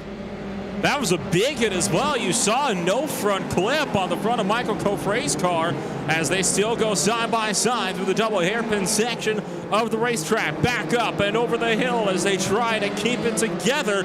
And so far it's looking like a pretty easy run as now they're going to go single file into these final couple of corners. You're looking at the 15 at the moment of Brad Miller as he tries to keep Kevin Sandiego right behind him. Sandiego's got to run though off the final corner. Will he make the look into turn 1? He's going to make the peak, and that's going to be a commitment to the inside. Pulls alongside, brakes later. Kevin Sandiego is through to 14th. That wasn't damage for Kevin Sandiego that forced him to give those positions back. That was just a respectful racing from Kevin, actually. He realized that he kind of barged into the side of Takeshi there. He gave the position back. He gave the position back to Byron Daly as well in the process. But behind him, they've got more pressing things to worry about as Brad Miller and Brett Thurman battle each other down into the Atwood corner. Thurman's going to be able to stick behind Miller, and behind them, it's Evolve Sim Sports, it's ASR, it's everybody all going at it. Brendan Victil trying to hold off Manuel Vargas. Raymond Day up ahead for Ninja Trader Esports, rather. A wrong RaceSpot sponsor there. Looks like they're all going to stay single file, though. Miller's still trying to fight with Thurman, but he's going to have to back out of it. Having to back out, though, is a wise move at that point. You have to consider when you're going to be able to make a move and when you just can. You even saw there Raymond Dew try to make a look to the inside Brad Miller with no success. This happened to Michael Coffret, and he just lost by himself into the curbs and just tanked it into the tire barriers. That was a tremendous impact. No wonder he's out of the race. That's about as big of a hit as you can get at Okayama. And also, Sebastian Coffret, I think, made a mistake off of the podium. He's fallen to 7th. So Juan Coffret is now going to take over 2nd place. Let's see what happened to Raymond Day, by the way, for Ninja Trader Esports. That's Sebastian Coffret right ahead of him. Just loses it down the hill a little bit. It was a good save. Well done locking it down, but Coffret is out of the fight for the podium, and Juan Coffret now takes it over. He tried to dive it back. He tried to fight back on Molaire, but that was never going to work. Sebastian Coffret is very, very aggressive tonight. In previous seasons, he seemed to have toned the aggressiveness down just a little bit, but it is coming back in full force here at Okayama tonight. He's going to try and go around the outside of James Molaire here at the hairpin. You've got to be very, very tight to keep it around the outside there. It's not going to work. Coffret's going to get a little bit loose. He's almost going to clip the grass again, but he certainly wants this move on Molaire, and I think Molaire might be a little scared of that. Oh, you bet he does. James Molaire trying to fend off Sebastian Coffret, and he's having a struggle to keep that car in line as it is. You saw the lockup from Molaire as he tried to outbrake Coffret just a few corners ago, and now Got a little bit of a twitch on the back end, I see. I think Sebastian Coffre now started to get a bit more aggressive with that throttle pedal as well. Trying to find whatever speed he can get to see if he can't make up any more spots in the draft. Will there be a look to one? Expect there to be so. Yes, there is. James Bollaire, though, later on the brakes. This won't be a secure deal then for Coffre. The outside line working well for Mollaire, but he is not going to get Coffre off of his back. You never really do. Down into Atwood Curve is going to be the next chance for Coffre. He's going to back out a little bit to try and keep the momentum up. Down under braking. He's going to send it to the inside. There's a mistake for Mollaire, and up the hill, Coffre is going to drive right by him, and that's going to open the door for Barbagallotta as well. One mistake at the bottom of the hill is just exacerbated by the steepness of this straight, and Barbagallotta is now on the attack. He hits Mollaire on the straight again. Mollaire trying to make it 3 wide, stays out of the back of Coffre. They're 3 wide to the hairpin, becomes 2 wide. Cody Grams runs into the side of Barbagallotta. Space comes at a premium at Okayama, and we're seeing the effects of that. Cars are trying to intersect with each other, but unfortunately the laws of physics are disallowing that. Mollaire and Coffre still side by side.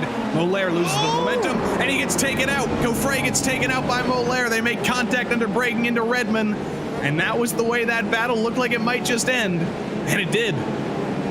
James Bollaire tried to tuck in line with Sebastian Coffre, and unfortunately braked a bit too late. And you're going to see this right here. He tucks in line, but just can't anticipate the braking point. You're that close. And obviously, Sebastian Coffre got rolling almost immediately, whereas Bollaire had to wait a fairly long time, and he lost so much time as a result, just trying to get that car rejoined. And tell you what, that was a rough ride for himself, and in fact he's going to be all the way down now in a 32nd place. Brendan Victil is still very much in the wars here in the middle of the field. Byron Daly, Manuel Vargas currently sandwiching him. He's trying to advance forward. Look forward, Byron Daly also on the back of Brad Miller, so it is just an Okayama train back here. Looks like Brad Miller is going to be under attack from Byron. I think he is within range of an attack at the hairpin. Let's see, does Byron Daly in that black and red Ninja Trader esports car dive it to the inside? Yes, he does. Brad Miller knows it's coming, backs out of it. Basically straightforward for Byron Daly as Brad Miller just lets him go, sets his sights forward. Sebastian Coffre is next on their list. You know he's going to be aggressive on his recovery drive. You might as well follow him through. Hope he cleans the road up for you in front of you.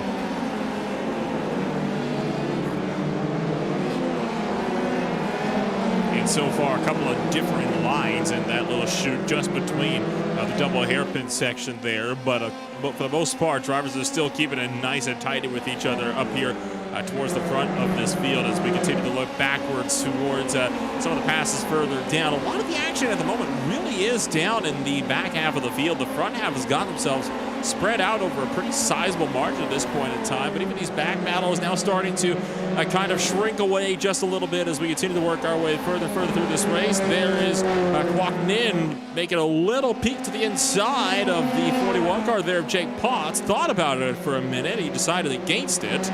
So the fight for 23rd looks like it's starting to pick up there. Looks like Ryan Miles has gotten into trouble further forward as we ride on board with Kwok Nin into the Atwood Curve. A little bit better of an exit. You can get on the throttle deceptively early up this hill. Like I said, because of how steep it is, Kwok looks to be a little bit better on the acceleration, looks to be a little bit lower downforce as well, because he's going to blow by Jake Potts on this straight even after pulling out of the draft, and that is going to be Kwok Nin easily up into P23. Potts is still trying to fight it on the outside, and he is able to fight it on the outside.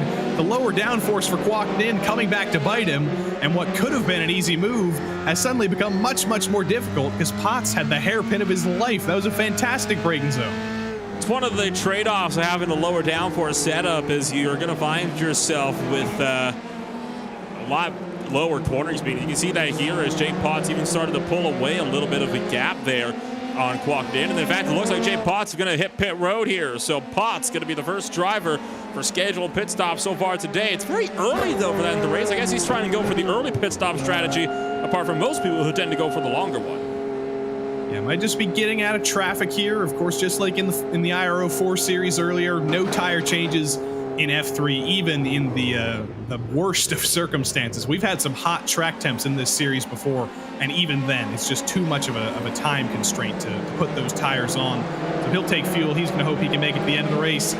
Remember when I mentioned Sebastian Coffray's drive back through the field? You can see him pulling away from Byron Daly now, and Byron Daly is still holding back a very, very long train. Ryan Miles is behind him now, who we saw make a mistake a little bit earlier. We know Miles is faster than his track position right now.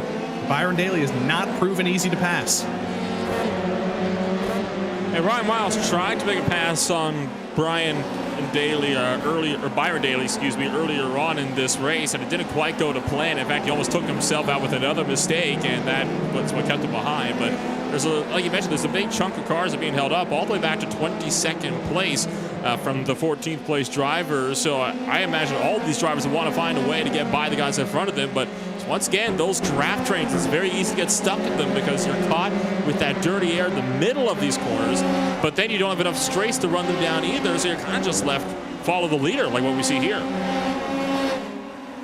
And I think that is why Jake Potts elected to pit. I think that's why Steven Ritter's actually just elected to pit 1 lap ago as well. So both of them might just be trying to stay out of traffic. They might be trying to run their own race, and they do have about a 20-second window behind the closest car to just run their own laps while everybody else is just running in a train here. So we'll see if that works out in probably about 10 laps time when everybody else reaches the end of their fuel limit. It was a bad run up over the top of the hill for Ryan Miles. It's going to be a good run for Brad Miller. He's in the draft. He's got the momentum. Let's see. Does Brad elect to send it to the inside to the hairpin? I don't think he's going to be close enough, but he's going to try it anyway. Very late on the brakes is Brad Miller, but it's not going to work. Ryan Miles pinches him down to the bottom, and Miles will hang on at least for the moment. Brad Miller, he lost that spot to Byron Daly, but it is evening out there. We look a little bit further back to Brendan Victil, who still has a buzzing pack of Hornets behind him. He can't seem to race on his lonesome tonight. Rob Campbell, Oliver Lego, Tyler Scarali. Brendan Victil has the busiest race of anybody right now. Yeah, Victil just lost out to Matthew Miles right behind these guys, and he's about to lose out to Olivier Lingault at the moment, and he wants to get out of traffic. He's also going to be hitting pit row. That's a wide entry, though. Clip that yellow line. I'm not sure what the pit entry rules are here, but I think he might just be able to get away with that for the moment, and it looks like he has. No black flags for Brendan Victil, so he lucked out on that one for not getting the unsafe pit entry penalties that Okayama is known for. Raymond Day looking in his rear view mirrors, and there suddenly is a Sebastian Coffray there. We've seen Coffray be aggressive. The thing that actually took him out of that battle in the top 10 was not his own mistake, though. It was James Molaire getting into the back of him, but you know he's going to be frustrated because of that. We know he has speed to drive his way forward. He might just have speed to drive his way forward up into the podium again, but he's got to make moves quick. He's only got 17 laps to do them. This time, he's going to back out of that move into the hairpin. He's not going to dive it on Raymond Day. Let's see where the next best place to make the move is. It's probably into Redmond, probably into the first hairpin here, but got to maximize this exit. It's a bad exit by Raymond Day. Is Coffray going to send it into Redmond? He always loves to try, but he's going to think better of it this time. Thinking better of it as he tries to maybe get the upper hand on the exit of the hill here as we get set for those last two right-handers on the racetrack, but not able to get close enough. Maybe in a run down to turn 1, perhaps. Dust gets kicked up there as Brett Thurman runs wide into the gravel on the final corner there, but no move could have been made here down to the turn number 1. Just not able to get enough drafting power to close on up. Really taking an aggressive apex though in turn 1, jumping the tires fully over into the grass on the right-hand side of the racetrack, testing the track limits, it would seem, as he tries to do his best to not get a slowdown penalty while also trying to take as much curb as he possibly can. Manuel Vargas and Kyle Herlitsky are the next two drivers who have elected to go for that alternate pit strategy on lap number 12. They will join Brendan Victil, Jake Potts, and Steven Ritter's down at the bottom of the field of drivers who have pitted already, but for the rest of the field, expect a much longer wait, maybe up to lap 20 or even later than that before everybody decides to come in. This train continues. Sebastian Coffray not moving his way through it as quickly as I thought he would. Raymond Day ahead of him. Brett Thurman has been sliding around a little bit in that SRT sports car, still holding tough though. And it looks like exactly the same as it did on the last lap. We're getting a little bit of deja vu here. Coffre just not close enough to go for that dive on Byron Daly, and it almost seems like he doesn't really want to. I think, well, he's definitely not going to get anything by doing that as he runs into the grass at the exit of the double hairpins. But I think he's, at this point, just kind of bided his time. He knows there's still over half the race to go. He knows he doesn't need to make this move early. I wonder if he's thinking maybe these guys might pit a bit sooner in front of him, then he can pick up some time in clean air. I think that might be the decision-making process going on in Sebastian Coffre's mind right now. Do you want to come on down, get out of the traffic, or do you want to see if they're going to pit in the next little while before you? And then bada bing, bada boom, you got a clean track that you can work with ahead of you. But at some point, he's going to have to make that decision because he can't just keep riding around behind Raymond Dew like this if he wants to work his way up into the end of this race. I'm also wondering, that was a pretty hard hit to the back that he got from James Molaire. I wonder, is there a little bit of phantom damage on that number 28 that's killing it in a straight line? Because you can see on the longest straight in the track, he's not got anything in a straight line for Byron Daly. Brett Thurman peeks to the inside of Kevin Sandiego, and there's a huge checkup. And now if Coffre had rear end damage, he's got a little bit of front wing damage as well from that checkup. A huge checkup just caused by that little dive by Brett Thurman. Coffre's going to make the move, but he might have damage from it. I don't think he intended to make that move there either. I think he just kind of saw that hole and he just decided to take it because he couldn't have avoided it with how tight he was to the apex. And now you see Brett Thurman start to struggle as well as he's going to lose time to Kevin Sandiego up in 11th. And in fact, Thurman's actually going to take to pit road. So Brett Thurman sees this as a perfect time to get out of traffic, and he'll be in a pit road, and there's trouble on the front straightaway. Kevin Sandiego loses it through the final corner. That's an odd place to lose it. I wonder if he got a little bit of help or if he just ended up in the gravel earlier than I normally would expect a driver to end up in the gravel. He's going to rejoin the train. Let's see what happened to Kevin Sandiego through the final corner. Curb. Yeah, wasn't even the gravel on the outside where you normally see drivers get bit. It was the curb. You mentioned an unusual spot to spin out, though, at least in that manner. I've seen people spin out plenty times off of that corner by taking too much gravel, but never too much inside curb. That's a first for me, but hey, first time for everything. These curves are on a slight incline, so if you take them too aggressively when you're kind of compressed into the ground like you are when you get to the bottom of the hill, very easy for that sort of thing to unsettle one of these light Dallara F3 race cars, as now he finds himself tucked behind Tyler Scarali, and Scarali not allowing Kevin Sandiego to work his way back through.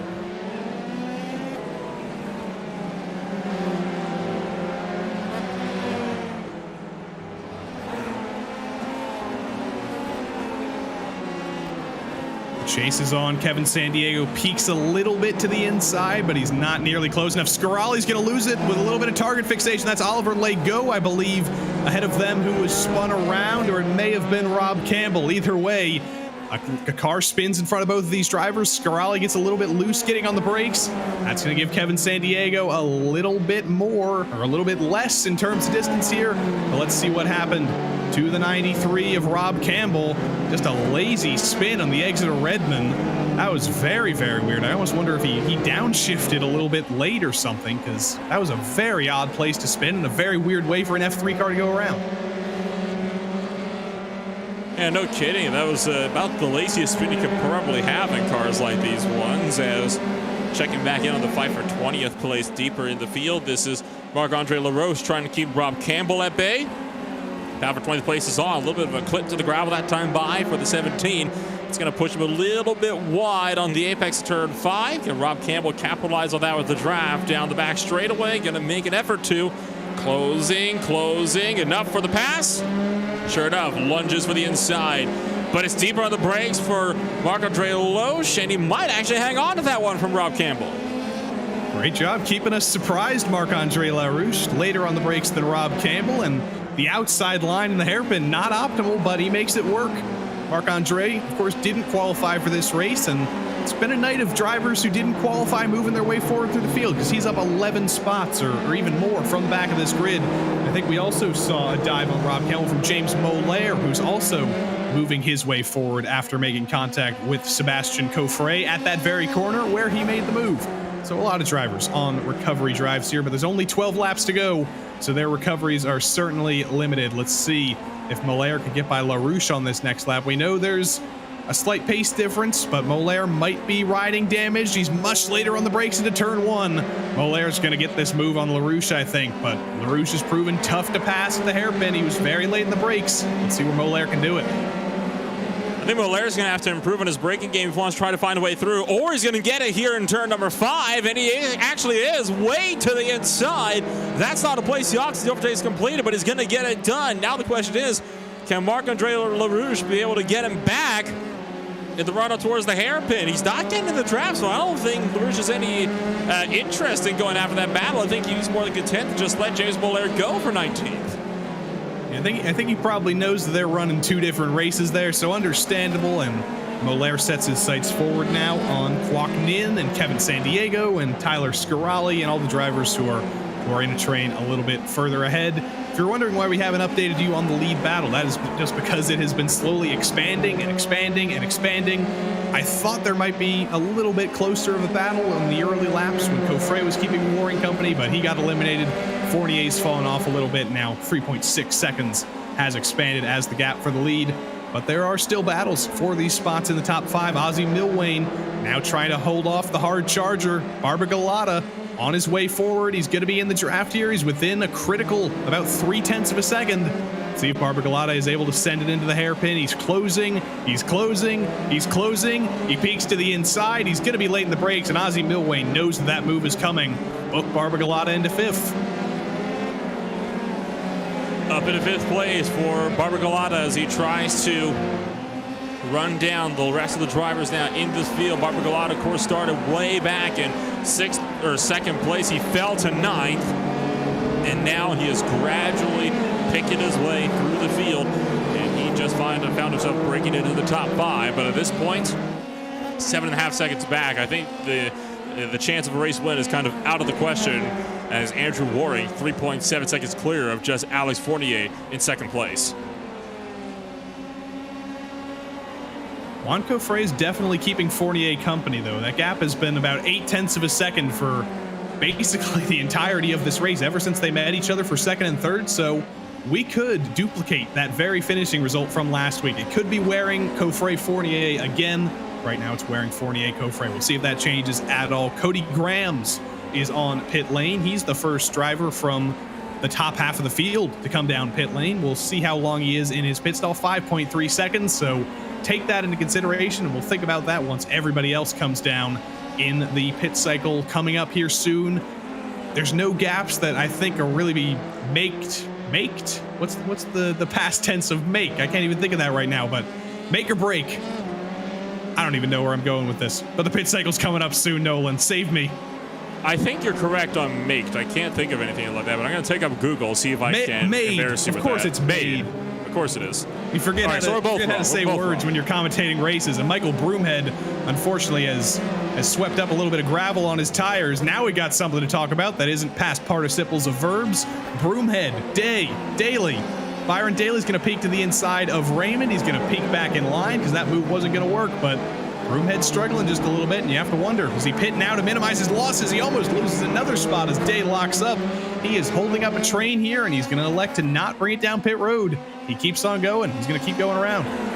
And Michael Day thought that Michael Broomhead was leaving the gap open there. In fact, Broomhead was not. He was just taking a very late apex. I'd be surprised if we didn't see Day take an offensive line here. Broomhead's going to go defensive to the inside. Day's going to go to the outside line, trying to fight this one the long way around turn 1. Not going to happen, though. Turn 1 is just so one line. It's hard to get anything done. And in fact, that'll open the room for Byron Daly to improve into the top 10. Around the outside in turn 2. You don't see that all the time, but Byron Daly makes the move on Raymond. Next up, Michael Broomhead. He's got a long straight to make that move as well. Daly has not been afraid to be late in the brakes into the hairpin as well, and it's a solid exit. We could see 3 wide into the hairpin. And up ahead, Takeshi Kita and Sebastian Coffret are going to have a battle of their own. Coffret's drive through the field around the outside of Takeshi Kita. Takeshi holds the inside very well, though. Is he going to back out of it down the hill? I think he is. Sebastian Coffre up into 7th. Keshi Kita falls down into 8th. Side by side down the hill with Byron Daly and Michael Broomhead, but not able to keep it side by side through the second half of that 90-degree corner. Broomhead blocks to the inside, not able to block enough. Daly's still going to be to the inside. Side by side through Redmond. Broomhead slips up a little bit, and both drivers get through. Daly and Day both past Broomhead. Just a little bit too wide, slipped up in the marbles, and that's what kicked the back end out of the 00 F3, and in fact, that's going to send Michael Broomhead down to the pit road as a result, and I think that's a good choice, but you just slipped up and you just lost 2 spots. May as well come on down and into pit road now that you're not the one controlling the pace anymore in that little battle. So while all this is happening, Alex Fournier did come down to pit road, and he will now be exiting the pits as well. So the 116 car going to be having a fairly solid run of himself as he'll continue to work his way through now in 9th place. Broomhead, Scarali, LaRouche, Juan Coffre, James Doherty. It's all kicking off now. As I predicted, for once I was right about when a pit cycle is going to start. Around lap 20, that's when everybody starts thinking about it. But the battle for what will likely be 4th and 5th, I believe, Julio Palacio and Nicholas Barbagalata under braking into Redmond. Palacio's holding him off, but Barbagalata is very, very fast and very, very hungry right now. They're both going to have to pit here very, very soon. Andrew Waring looks like he's going to stay out and go one more time around. So do Palacio and Barbagalata, just hoping to extend this for as long as possible. And Barbagalata wants to make this move on track. It's a great exit through the final corner. He tucks into the toe of Julio Palacio. Is he going to dive it to the inside to turn 1, or is he going to elect to wait a little bit longer? He's going to wait a little bit longer. That car is not fast enough on the straight to even think about peeking to the inside of Julio Palacio. This is an open setup series, of course, so Barbagalata might be struggling from a little bit of a straight line speed disadvantage, but he was not able to make that move down the hill into Atwood. He's going to think about it again. He's going to have to wait until the hairpin. And he's got a very, very long straight to go if he does have a straight line speed disadvantage. Up and over the hill, Nicholas Barbagalata to the back end of Julio Palacio. To the inside, side by side, into the braking zone. About dead even on the brakes, but inside line will give it to Barbagalata, who is now going to improve up to 2nd place with Andrew Waring still about 6 or so seconds up the road. Now, of course, Barbagalata has also not come down to pit like everybody else has, so he still has yet to make that stop down onto pit road, which will likely see him lose several of these spots as we continue to go side by side deeper in the field, also up towards that hairpin, walking in, trying to get around Cody Grams. Sebastian Coffre wanted to make it 3 wide. And Grams and Coffre are for position. Kwoknin is yet to pit. Is it smart to go 3 wide into the hairpin? My answer is no. They're going to do it anyway, but Grams and Coffre are both going to get by. I think Kwoknin knew that he wasn't racing either of them. He was the smartest driver of the 3 and backed out of that, and Coffre will stay ahead of Grams here, will likely shake out to the battle for 5th and 6th or something. But race leader Andrew Waring is finally in. Straightforward stuff, 4.4 seconds in the box. And look at the lead back to Alex Fournier. It's about 5 seconds. So Andrew Waring comfortably in the lead of this race, in complete control, and this should be a fairly straightforward 7 laps to the finish for him. Race leader Barbagalata still has to come in. Everybody else, though, or just about everybody else, is coming in here on lap number 21. It's a very straightforward strategy. Just wait until the fuel tank runs out dry and then make your pit stop. I believe Barbagalata actually going to be one of the last drivers to come in. He's the furthest one off the grid that hasn't pitted. Now up in the race lead in the number 94 car. The question will be, will he be able to work his way around, and how many spots will he be able to hang on to? He was up to the top 5, so we'll hopefully be seeing him sticking around in at least 5th place, if not in 4th or higher. And going to take a shallow entry here, and he is pitting this time by, so Barbagalata is in. But Andrew Waring will easily be overtaking him, I'd imagine, before he even gets out of the box. I think Barbagalata might have extended it a little bit too far. I think he might actually be out of fuel, but luckily for him, he has an early pit stall, so he can afford to be out of fuel. He just has to make it to the 2nd pit stall on pit lane, and he will make it down there despite the slight sputtering, and we'll see where he ends up in the train once he exits the pit lane. But Andrew Waring takes the lead of the race, understandably, over Alex Fournier, and Juan Coffre will take 3rd. Back to Takeshi Kita. He's had a busy day. Cody Grams now on his drive through the field wants to take advantage of Takeshi here. The battle for 7th rages on. Takeshi had a little bit of a train going at Fuji last week. Now he's just got one driver to contend with for the next 6 laps. Cody Grams looks very, very hungry. He looks very, very aggressive. This is for that 7th position at the moment as he tries to work his way up and by. I think he's got to be a little bit concerned as well with Raymond and Day and Byron Daly. If they manage to find speed behind them, these 2 guys in front of them are going to be sitting ducks. And that last lap by, Raymond Day was half a second quicker than Takeshi Kita. So he definitely has something to worry about as Raymond Day and Byron Daly start to work their way in. The 2 teammates trying to see if they can close. Cody Grams with that draft, a little bit of a twitch there for Kita as he thinks about defense. He is going to go defense. Inside blind for Cody Grams at the hairpin. He twitches on the brakes. That's going to scare Takeshi Kita wide and give Cody Grams the 7th place. And Cody Grams disappeared in his own cloud of smoke there. He pulled the smoke screen. I don't think Takeshi was expecting that, but Takeshi ends up in 8th, and he's got 2 Ninja Trader Esports cars behind him that are coming up next with the Atomic Racing driver. Thinking about the grand scheme of things, didn't want to fight Cody Grams that hard. I'm sure he wants to survive to bring it to the end of the race. And now he's got 2 more drivers to contend with, and he's the lone Atomic Racing horse left in this field. Of course, Steven Ritters is still out there. He's still running laps, but he spun on lap 1, unfortunately, and ate a little bit of concrete wall. And James Carter, of course, we have to give a shout out to him. Not in the field tonight because he's doing more important things right now. It is James and Michelle Carter's wedding anniversary. He didn't tell me what number, but they're out seeing Shakespeare in Atlanta right now. So they're doing high culture while we're still driving race cars here at Okayama. But James will be back next week, I'm sure, and maybe I'll get some credit for shouting about the broadcast here. Fingers crossed, and now Brett Thurman. Let's see if he can close in on Michael Broomhead for that 12th position. Thinking about a move as he takes a much wider exit, trying to carry some of that momentum. Doesn't look like he'll be able to carry too much, though. Way behind Michael Broomhead, not even close to being able to make an attempt here at an overtake down into the hairpin as we're going to cycle it back over to the right-hand side and back down the hill into the more technical section of the racetrack, bottom of the hill, just to connect with the Piper section of the circuit once more as Brett Thurman doing a good job to just maintain the gap here, still keeping close. At the end of the day, you just got to be close, but got to be close enough to make that pass, and it looks like he's closing.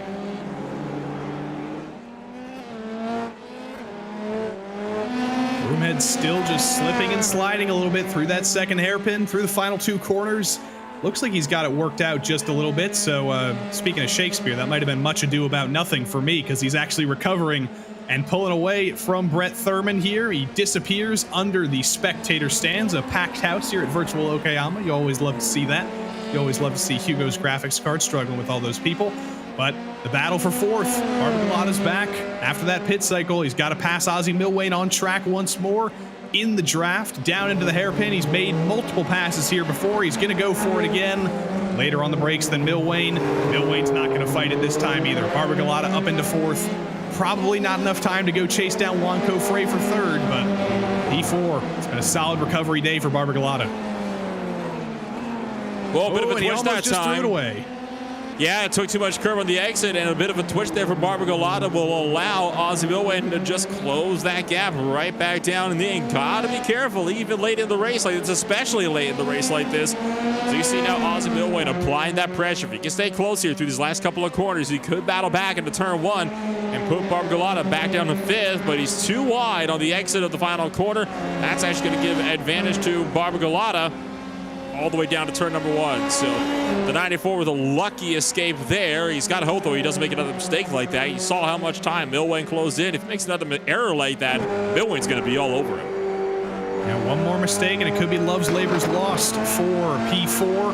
I've read the Shakespeare Wikipedia article, haven't read any of the plays, not even in high school, but I'm going to make as many references as I can. Barbagallotta underbraking into the Atwood curve. He's pulled about 0.6 of a second to Ozzy Milwain now, and I think that's going to put Ozzy completely out of draft range here, but it was a bad exit by Barbagallotta. Up the hill, not bad enough, though, to put Milwain in range here. I think Barbagallotta is just going to have his sights set forward, qualifying laps here. Can he close the gap down to Cofre? He's definitely going to need a mistake from Cofre to do so.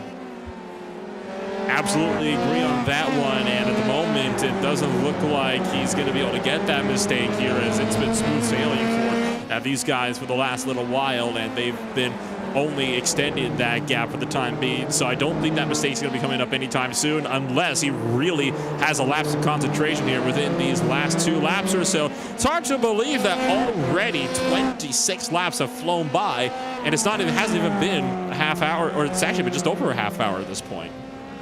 Yeah, these Okayama laps, they fly by. That's part of the reason why I like this track so much. It's almost like a glorified go-kart track. I think that's actually why they ditched this track. They went here once in Formula One in real life, back when it was called TI Circuit Aida. They went here once, and they never went back for the Pacific Grand Prix. I think they determined that it was too small for F1 competition, but luckily, what is an F3 car but a small F1 car? Put it at a small track, it's going to put on a pretty good show, and it has so far tonight. 2 more laps to go. The gap for the podium is actually closing down. Juan Cofré took 4/10 out of Alex Fournier's gap there for the podium. There's still a full second between the two, but Fournier might be struggling just a little bit at the end of this race, and Juan Cofré might just have done a better job at saving those tires. He's still not within touching distance, but he's almost within a second. He is now within a second as they navigate through the second 90-degree corner. Second 90-degree corner down to the shorter chute. Alex Fournier trying to keep Juan Cofré behind him, and Cofré still trying to close in the gap. Last lap by 4/10 of a second difference, but it's going to have to close that in by way more if he wants to get him as we get set to take the final lap here at Okayama. 27 going to be lap 28 now, as the final trip around at the line. 123.209 for Fournier, 122.899 for Juan Cofré.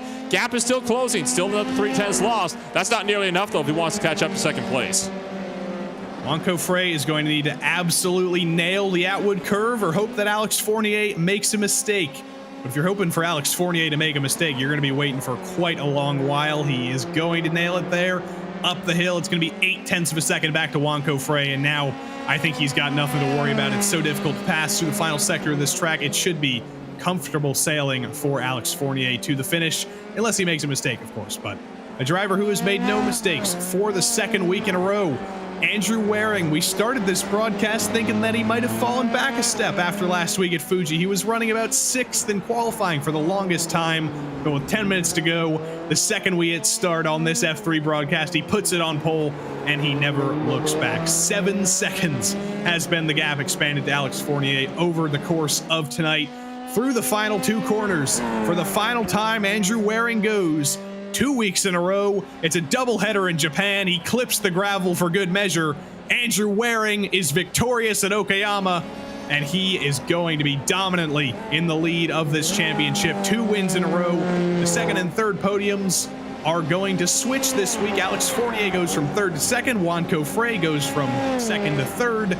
Barbara Galata is going to come through the final corner to finish in 4th, and Ozzy Milwane is going to hang on to 5th. Sebastian Cofré, great recovery drive from him to finish in 6th. Cody Graham's 7th. Byron Daly got by Takeshi Kita by the end. And Raymond Day is going to bring it home in that top spot, or that last spot rather, in the top 10. That was action-packed, Nolan, and like you said, it flew by.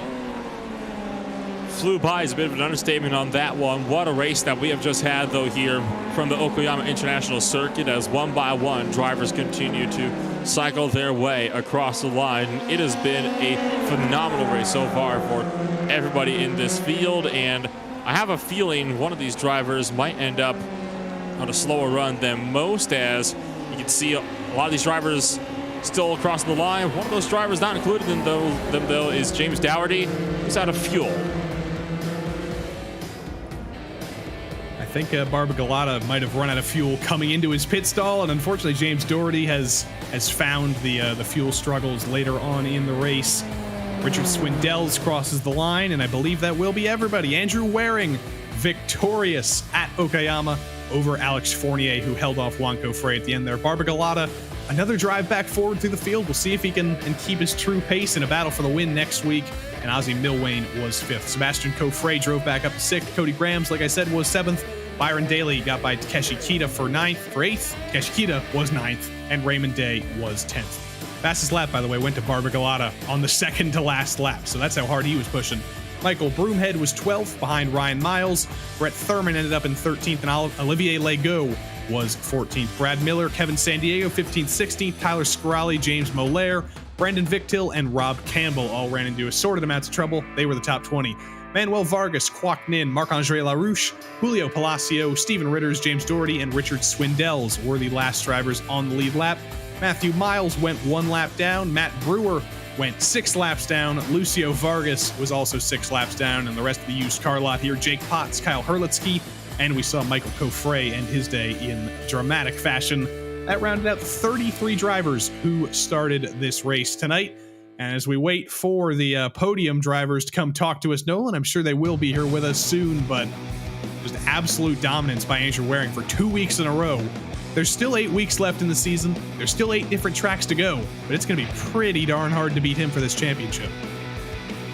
Oh, I agree. I mean, he has just been absolutely on fire so far all throughout Fuji and all throughout tonight as well. Andrew Waring is definitely going to be a driver to beat throughout the entirety of the season. You win the first 2 races, that automatically is going to put a target on your back through the entire remainder of this season. He is definitely a driver that it's going to take a lot to get around him. But hey, if anybody's going to be able to topple him, it's going to be these guys. I have a feeling, though, it's going to have to be during the qualifying battles. There he is, right on cue. Andrew Waring, our victor tonight. He pulled 8 seconds back to Alex Fournier in second. Was it pretty lonely there at the end of the race? Not really lonely. I was really enjoying the track, really enjoying the car. After the pit stop, back on low field, the car just felt great, and I was able to just ping off some laps. We've really found a good setup this week with a lot of downforce, so it just worked perfectly throughout the tire wear run, which I'm really happy with. That was something I was noticing. There was a lot of difference in the downforce levels. That's happened a lot in this series at different tracks, but Okayama kind of has that one long straight, and then everything else is pretty twisty. So did you take that straight as a disadvantage and just factor in the rest of the sectors when going for that high downforce setup? Mostly, if I'm being honest, we kind of rely on PDS and a couple other shops to give us the setups, and I'm not too familiar with what to change. So thankfully, I didn't have to change much. I kind of just put my faith in those guys. So it worked out, and we used a VRS set in the first race. So we're trying everything, and it's working out right now. But we'd like to get more into the customization of the setup and maybe find something that we're missing, But it's a long season. We'll get into that later. You mentioned it. It's a long season, 8 weeks to go. You kicked it off with 2 wins, both in Japan. Is it going to be bad luck when we leave Japan? Are you going to be able to keep up this form for the next 8 weeks? Well, I'm going to try. I love these 2 tracks so far. There's a lot of good tracks coming up, a lot of fast tracks with opportunities for mistake. I'm just thinking of Long Beach. I'm thinking of Zandvoort and Zolder, especially with those curbs in these cars and their new damage model. I'm sure it's going to be, on edge to go through there every weekend. So, long season, like you said, just trying to take it race to race. All right, before we let you go, you got to do it. Give all those Evolve Sim Sport guys a shout out. Yeah, I mean, those guys did a heck of a job. We had a couple people unfortunately couldn't make it, but Ozzy and Brendan there. Ozzy finishing P5 was huge for the team, so that's good. And then Mr. Victor there, it's his first finish in PRL, so shout out to him. And cars are looking good. I love how they stick out in the broadcast, which I can't wait to watch. So thank you guys for doing that. Thanks to PRL and PDS, I guess. Andrew Waring, your victor tonight for the 2nd week in a row. Nolan, Alex Fournier said he was going to talk to us. Unfortunately, he just told me that his wife is asleep, so he will not be joining us in the booth, unfortunately. But next week, Alex Fournier, maybe he'll talk to us. Next week, we go to Sonoma, by the way. So we leave Japan finally. We go back to California for the IndyCar layout at Sonoma, which is one of those interesting layouts. You got to figure out which hairpin you actually have to take, but I'm sure everybody will have that figured out once we get to Sonoma next week. Nolan, it's been a crazy night. We saw a race of attrition at the IRO4s at Road Atlanta. We saw dominance from Andrew Waring again in the F3s at Okayama. What are your final thoughts? How do you sum all this up? Well, it's been my first ever PRL broadcast, and I have to say, definitely not disappointed. This racing was just nonstop action from start to finish across both series. But hey, the IRO4s and the F3s, they have a tendency of doing that. Doesn't matter the league, doesn't matter the place. I've seen races with as few as 8 cars in these F3s still be some of the most entertaining racing you can find out there. So you put 33 of them on the track, no contest. Absolutely fantastic showing tonight. And I have to say, I can't wait to see what this series is going to bring in the future of this season as well. Well, we go lights out for another week of Precision Racing League action. From me, from Nolan Rempel, from Hugo Luis, we hope you will join us once the next PRL week starts on Sunday night. The PRL NASCAR Cup Series will be back at a track that I don't remember. Oh, Talladega. Of course, it's Talladega. So be with us here on Sunday at Talladega. I hope you remember that better than I do.